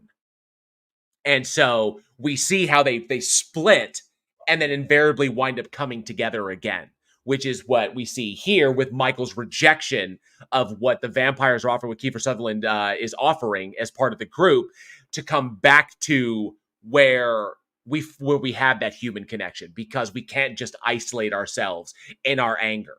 We can't just flip a middle finger to the world and walk off into the sunset kung fu style, because that's not reality. And it was well done across the board. Not to mention a vampire film with some fantastic practical effects, excellent acting, and the little nod at the end when the bad boys are done and he kills Kiefer Sutherland's. I love the steak on the fucking deer antlers was fantastic. But then it's revealed that the power behind it was the aristocratic vampire the whole time. That was the one, Edward Herrmann's character, who is giving rise to this next generation, recognizing the shift. And that even then there's that kind of commentary that the prior generation is still exerting its influence, recognizing that in the rejection of that, they can use that rejection and that angst to their own ends, which explores how the aristocracy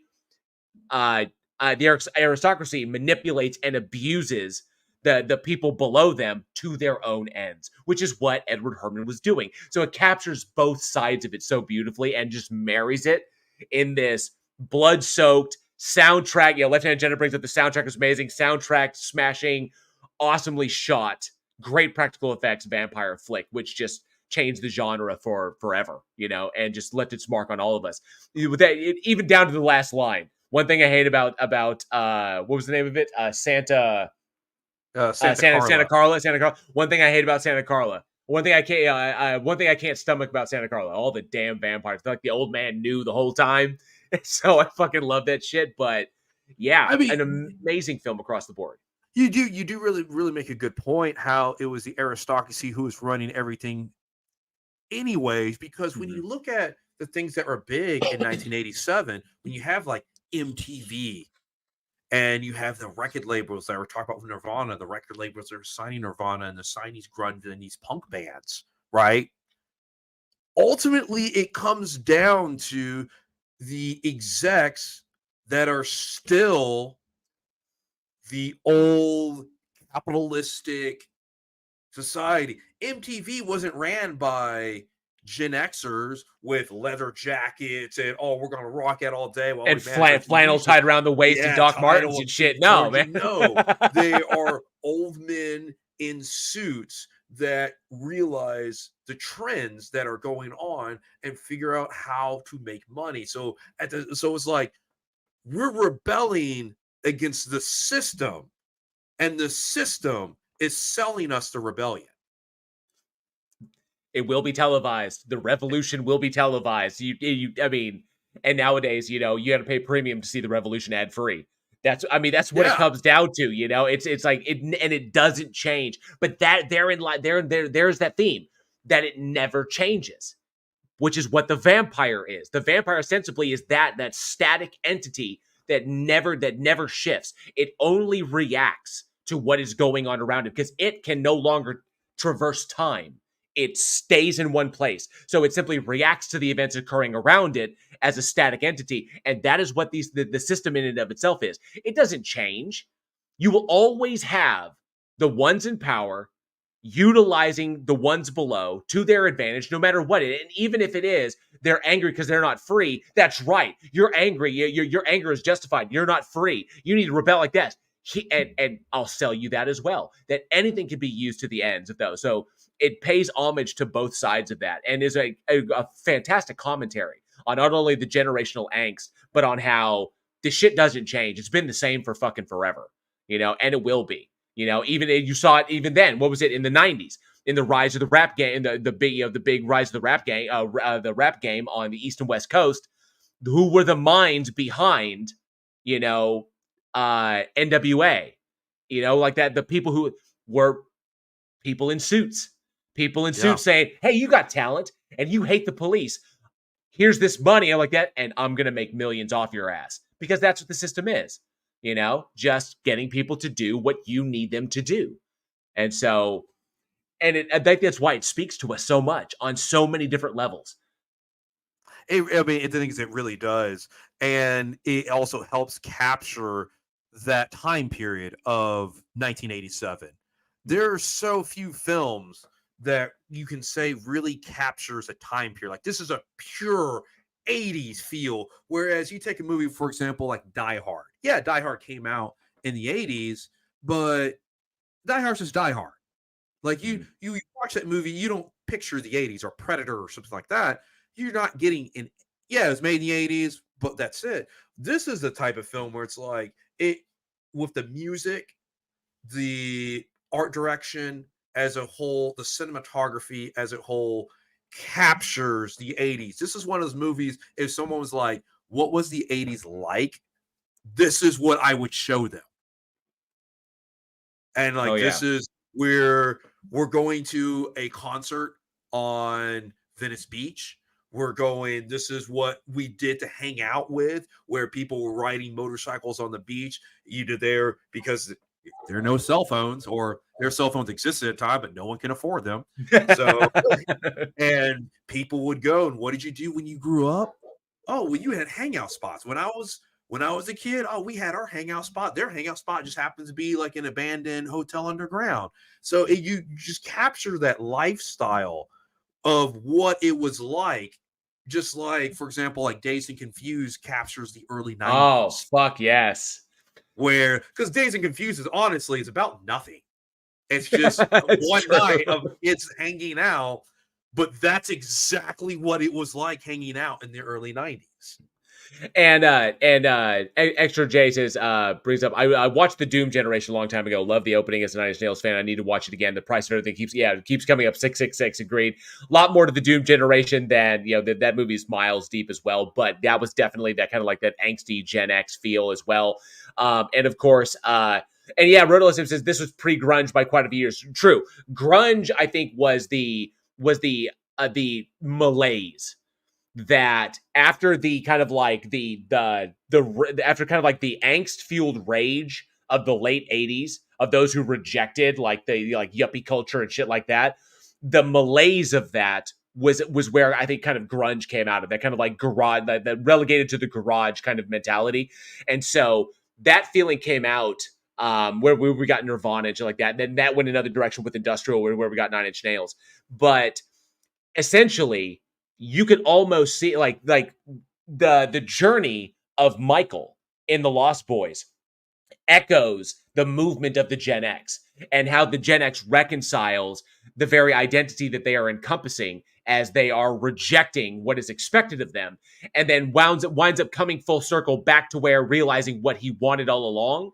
And so while he doesn't conform, he's able to reconcile the two.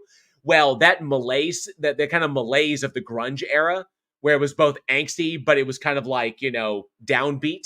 The essence of that was realizing the kind of aimlessness of just full-on rejection, of rejecting the culture at the time. So grunge was that came out in music. SLC Punk did the exact same thing. His grunge era was at the end of the movie, is when he's sitting on the bench during his lunch hours, contemplating the past, and then reconciling the future, realizing that I can still hold on to what makes me me, but it can't be this way all the time. And so that malaise comes out in his final, that what I think his grunge era, from punk to grunge, comes out in that final sequence, which I think is really, really interesting.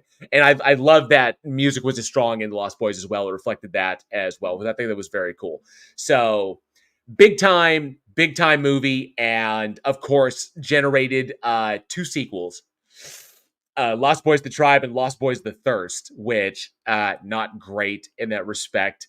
And I think a couple of comic book series that expanded on the Frog Brothers, but not fantastic. But we always have this classic to come back to, the one that changed the face of vampire films forever, for a whole new generation. We do have this gem, and Extra J the Wraith is up there. I will tell you right now, the Wraith. The Wraith is hands down up there in terms of 80s incarnate. There's a handful of films that's just like, to understand the 80s, this is like the list that you need to watch, and the Wraith and Lost Boys are definitely on there. Roto Zip says the Lost Boys has no sequels.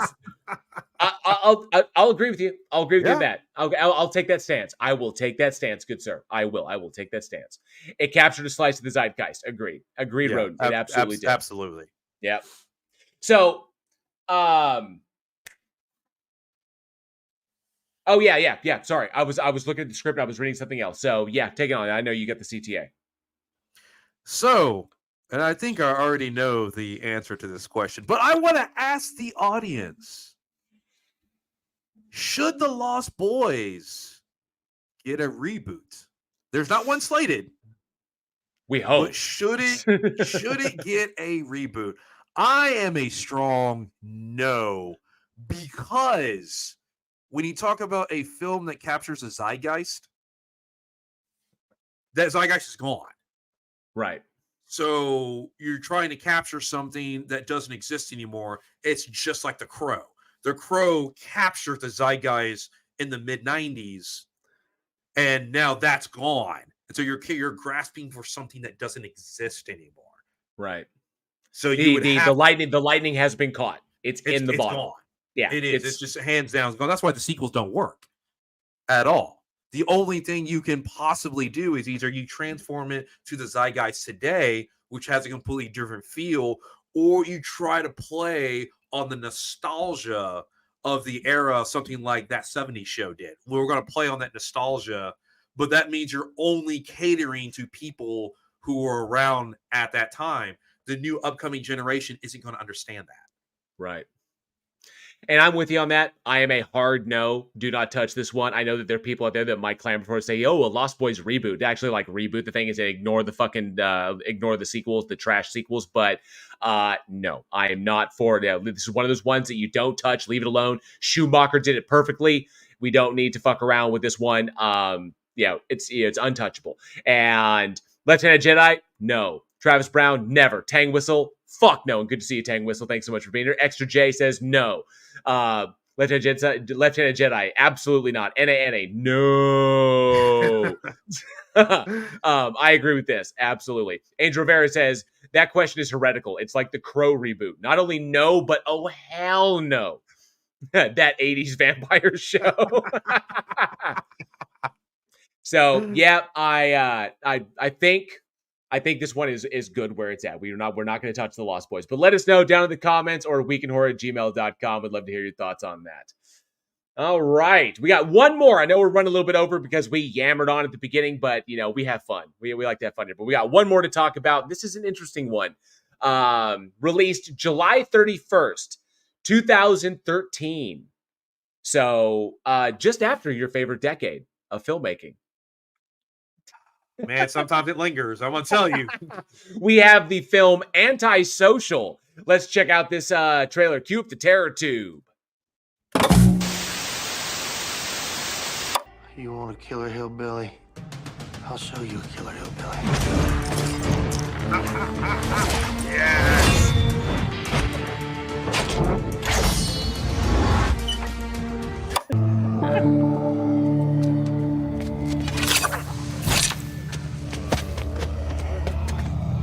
Darn, she's really good with that thing, isn't she? She sure is.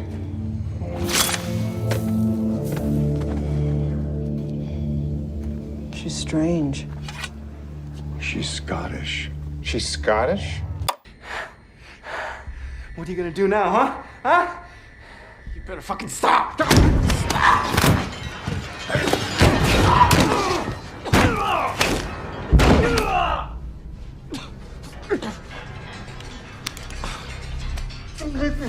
I'm killing that. I don't think you're in a position to be making threats. Nope. We're throwing a kick-ass New Year's party here tonight. So what happened with you and Dan? We broke up. People posting comments, judging me on the social red room.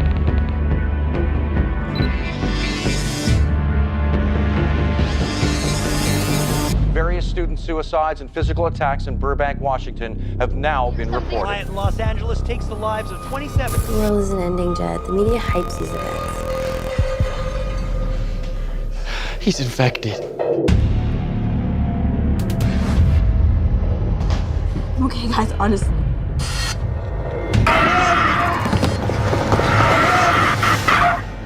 Something bad is gonna happen. What you are about to see is causing these hallucinations. We have to figure out what to do. Can't stay here. Frank, no! If anyone is watching this, please. How else could a virus spread worldwide in a day?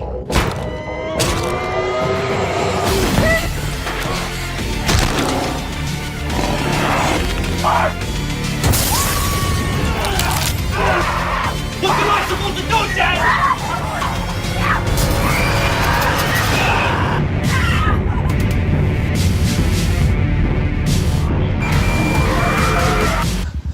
I couldn't stop it.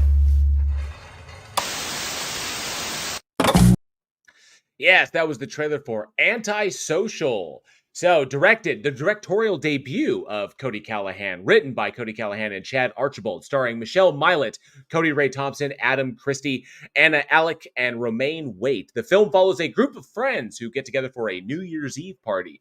When all of a sudden, that they've sent invites out to everybody, when all of a sudden, reports come in over the news that widespread rioting and violence and mayhem and death are spreading like wildfire outside, and they suddenly realize that they are all trapped and must keep the infected out of the house. While meanwhile, there could be infected already inside. Shit kind of gets real in this one. It actually does. To riff off what Eugene says. So this one, I'll first give it this. Antisocial was a bit better than I thought it was going to be. Although the first thing that I need to point out, and I feel like I'm kind of like, I'm shitting on Michelle Milot for this because I thought that Michelle playing the character of Sam, I thought she did a serviceable job, but it was a major distraction because Michelle looks so much like Mila Kunis. Discount Mila Kunis. And Michelle cannot act like Mila Kunis because Mila Kunis is very, very talented when she has a good script to work with. But I kept seeing that and I was like, it was just the way her eyebrows are done, her facial features like that. I was like, it's like, great value Mila Kunis. And I can see why she was cast, like visually speaking, but her acting not on par. So that was a kind of cognitive dissonance that kept getting brought, that I kept feeling throughout the whole film. Despite that, it's an interesting idea, but I felt the biggest thing was we've already seen it before. Although I like the idea of exploring, because at this point, 2013, the idea that social media and the advent of like Facebook, shit like that, when cyberbullying and shit like that was going on, and people were beginning to understand that this was having a systemic negative effect on society itself, especially on the primary generational users. I dig exploring that as a premise, as an idea for a horror film, but really, Antisocial, despite the interesting ground it's trying to break, is ultimately just 28 Days Later meets The Signal, is all it is. This one, honestly, it felt exactly like it's been done before. And yeah, I agree. I pictured a larger version of Cabin Fever, where it's just I've seen it. This doesn't bring anything to the genre at all whatsoever. Maybe it could have been something more relevant if it was released later, like an extreme COVID version. That could have, like, having the hindsight now, the release could have been better because it deals a lot with, you're still having these online Zoom calls with people and still dealing with social media. Like, those are all still parts of the film. I can kind of see that aspect of it. But in 2013, it's not bringing anything new. This was something that it's going to get forgotten. Like, it just kind of falls on the wayside. This is the type of movie where I'm going to be like, oh, well, hey, you should go check it out. And I'm like, Yeah. Right. And the sad thing about it is that the build up, I mean, everything about it just harkens to other stuff that we've seen already. I mean, The Signal, which was an independent British independent film, which was really, really good, told in 3 parts. The Signal was fantastic and explored this idea of technology being utilized against us as a weapon, and not knowing where the source of that or where the source of this came from. But basically, our reliance on technology being utilized against us. It did it better than, I think it honestly did it better than Pulse did. Which is the one with Kristen Bell, which is a remake of a Japanese horror film. But in this particular one, we see that over and over. It does kind of, I felt it did kind of redeem itself in the 3rd act up until the last shot when they pretty much copied the ending of Resident Evil, which kind of pissed me off because only Alice gets to walk out in the middle of the street like that and take a pose in the middle of a pandemic or in the middle of like the societal breakdown. Only Alice gets to do that. That's an Alice pose. And I'm sorry, like, Sam, you're not Alice. You were never Alice in this movie. You never were. So, but you're never Mila Jovovich. Never Mila Jovovich. But I will say that the 3rd act in the basement, where they get trapped in the basement, they're going through the whole thing, like pulling the fucking thing out of her head. Now, the practical effects were quite decent, but they saved it all to the 3rd act, and it's all kind of a slog building up to this point with a bunch of moments that are taken from films that did it better. Even down to, the guys like yelling, get away from me, and he's backing up towards a window. You know what's going to happen. Okay? Every film like this, someone gets too close to a window and gets yanked through the window. Okay? It happens every time. When they went to go get him and grab his legs, I was expecting his legs to come off. But they don't. But I was like, oh, and his legs are going to come off now. Oh, they didn't. Wow. Okay, so you didn't copy it that far. But all these moments, the smash through the glass to grab somebody, like an arm comes, taken from something else. The idea of technology spreading a virus that infects people and drives them to violent behavior. That's totally The Signal. The people that descending into complete raving lunatics and spreading it by spraying black shit all over the place. Totally 28 Days Later. I get that they were trying to do something interesting, but instead of playing on the strengths of it, which would be the isolation horror and the paranoia, those come off second to the visual spectacle of blood and hallucinations, which I felt were not really necessary to further the plot, because now we have people having these weird hallucinations, but there's no reason, there's no explanation as to why they're having them. We didn't need it. We just need to know that the signal is changing them, and then see the effects of the change on those who are changed and those who are infected and those who are not, a la The Signal. Go where the story is most interesting. Don't open doors that don't need to be opened and then leave them unexplained because you don't have the budget or the time to do so. Honestly, I felt like they just wrote themselves in a hole. Yeah, they kind of did. They kind of wrote themselves into a corner on this one. Despite an interesting premise, I could have gone in an interesting direction. And I think obviously this is 2013, so this is, years before the pandemic hit. But it tried to do that isolation horror. I don't think that horror audiences, the vast majority of them, some do, but the vast majority of them did not have, other than Cabin Fever, but didn't really have the awareness. Imagine how Cabin Fever would drop if it dropped in 2022. Isolated from the flesh-eating virus that's out there and so like that. A movie like The Night Eats the World, okay, which is a French zombie film. That one was closer to it. And so that one hit differently than if it had hit in the early 2000s or the mid 2000s. So we needed that kind of societal experience of social anxiety, trapped inside, can't go out. The danger is outside. Going outdoors is the danger. We needed that kind of experience in reality to really give these types of films the credibility they need to be good, to be better than they are. Otherwise, we're just playing on tropes that we're just leaving to the imagination. And I think that kind of held it back and wound up, where do you go with that? And they wound up painting themselves into a corner in the end. Well, the vibe I got from this film was, you can tell when a director is knowledgeable about the genre they're doing or it's not. There's a reason why directors stay, where you look at Ari Aster, Robert Eggers, and some of these others, they have their style that they go for. Like Robert Eggers loves historical weird kind of horror stuff. And whereas, Ari Aster has his own style as well. So it's like you have your proficiency. That's what you say. And that's perfectly fine. You can do that.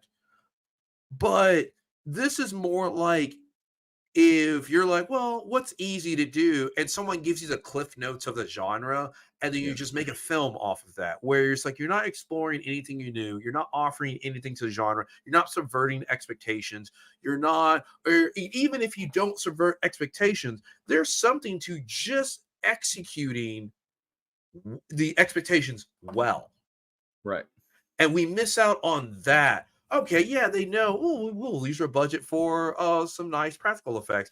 That's easy. Anybody who knows anything about horror films or slasher films or anything like that will go, oh, well, we need to have blood and gore. But it just didn't hit anything else.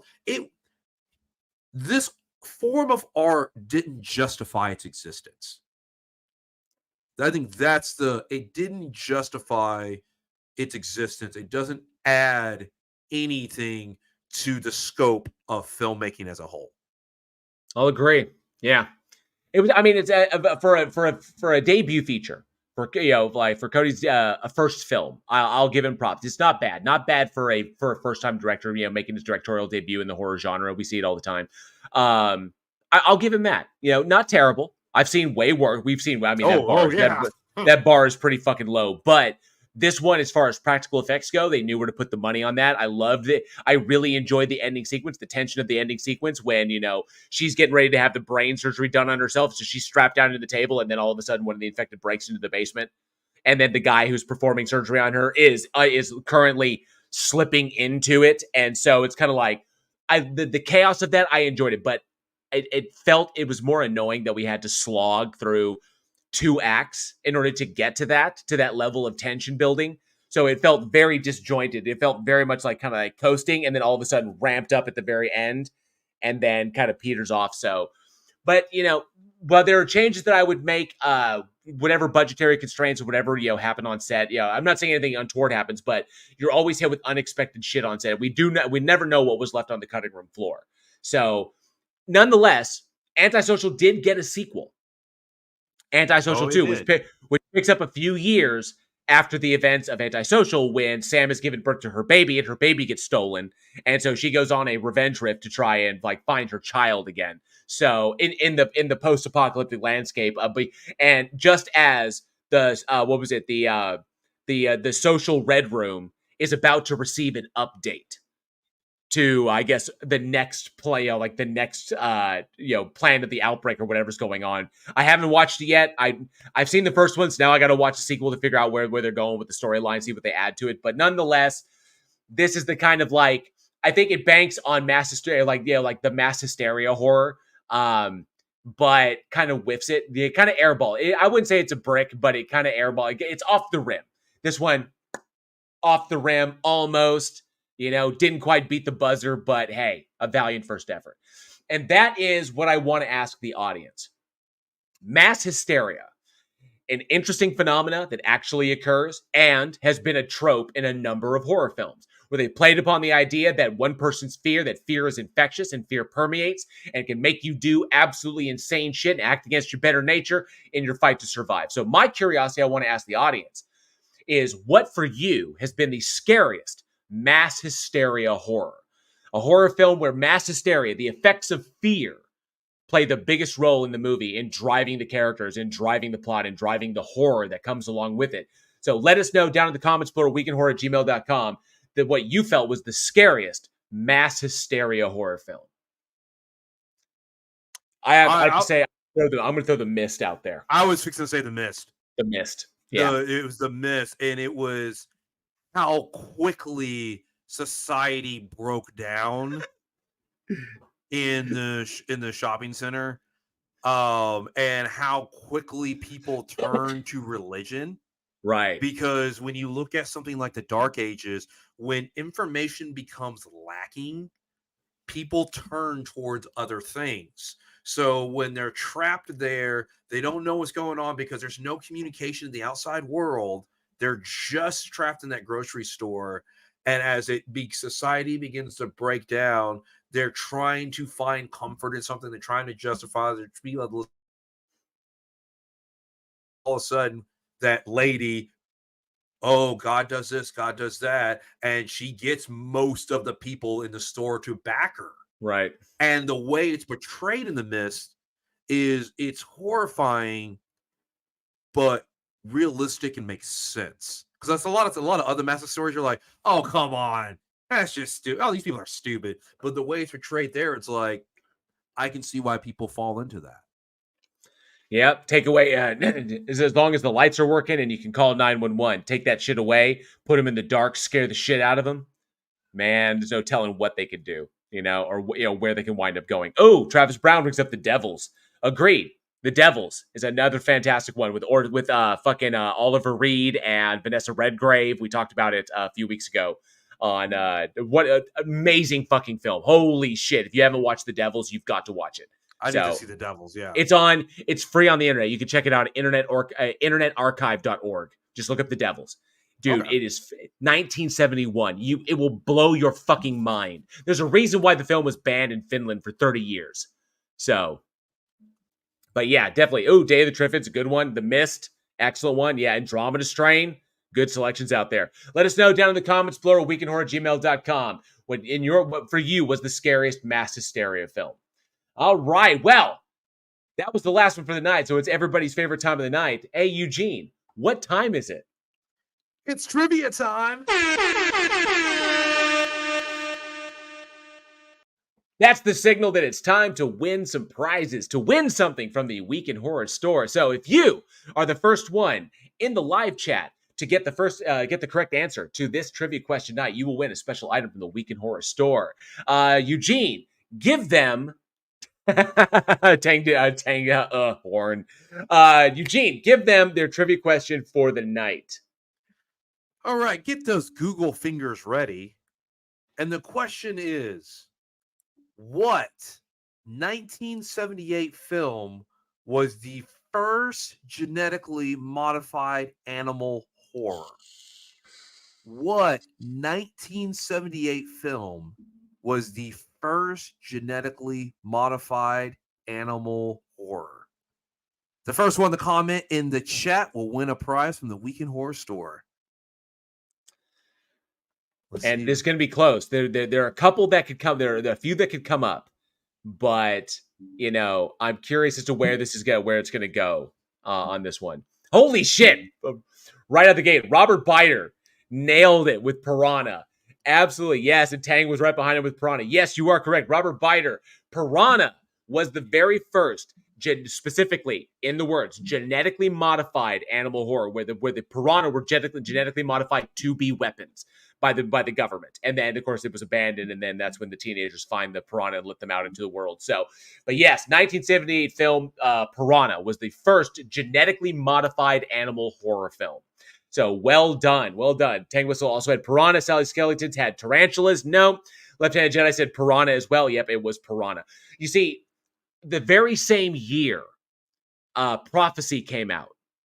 And because that was a mutated bear, I was thinking, and it was so close, but Prophecy came out a few months after this one. I was thinking that people might say Prophecy, even though that's not technically a genetically modified, that was a mutation, but mutated by, it was an eco-horror is what it was. So, yeah. And I was wondering who was going to drop what, but way to go, Robert Biter. I'm going to put your name down. Nice. Congratulations.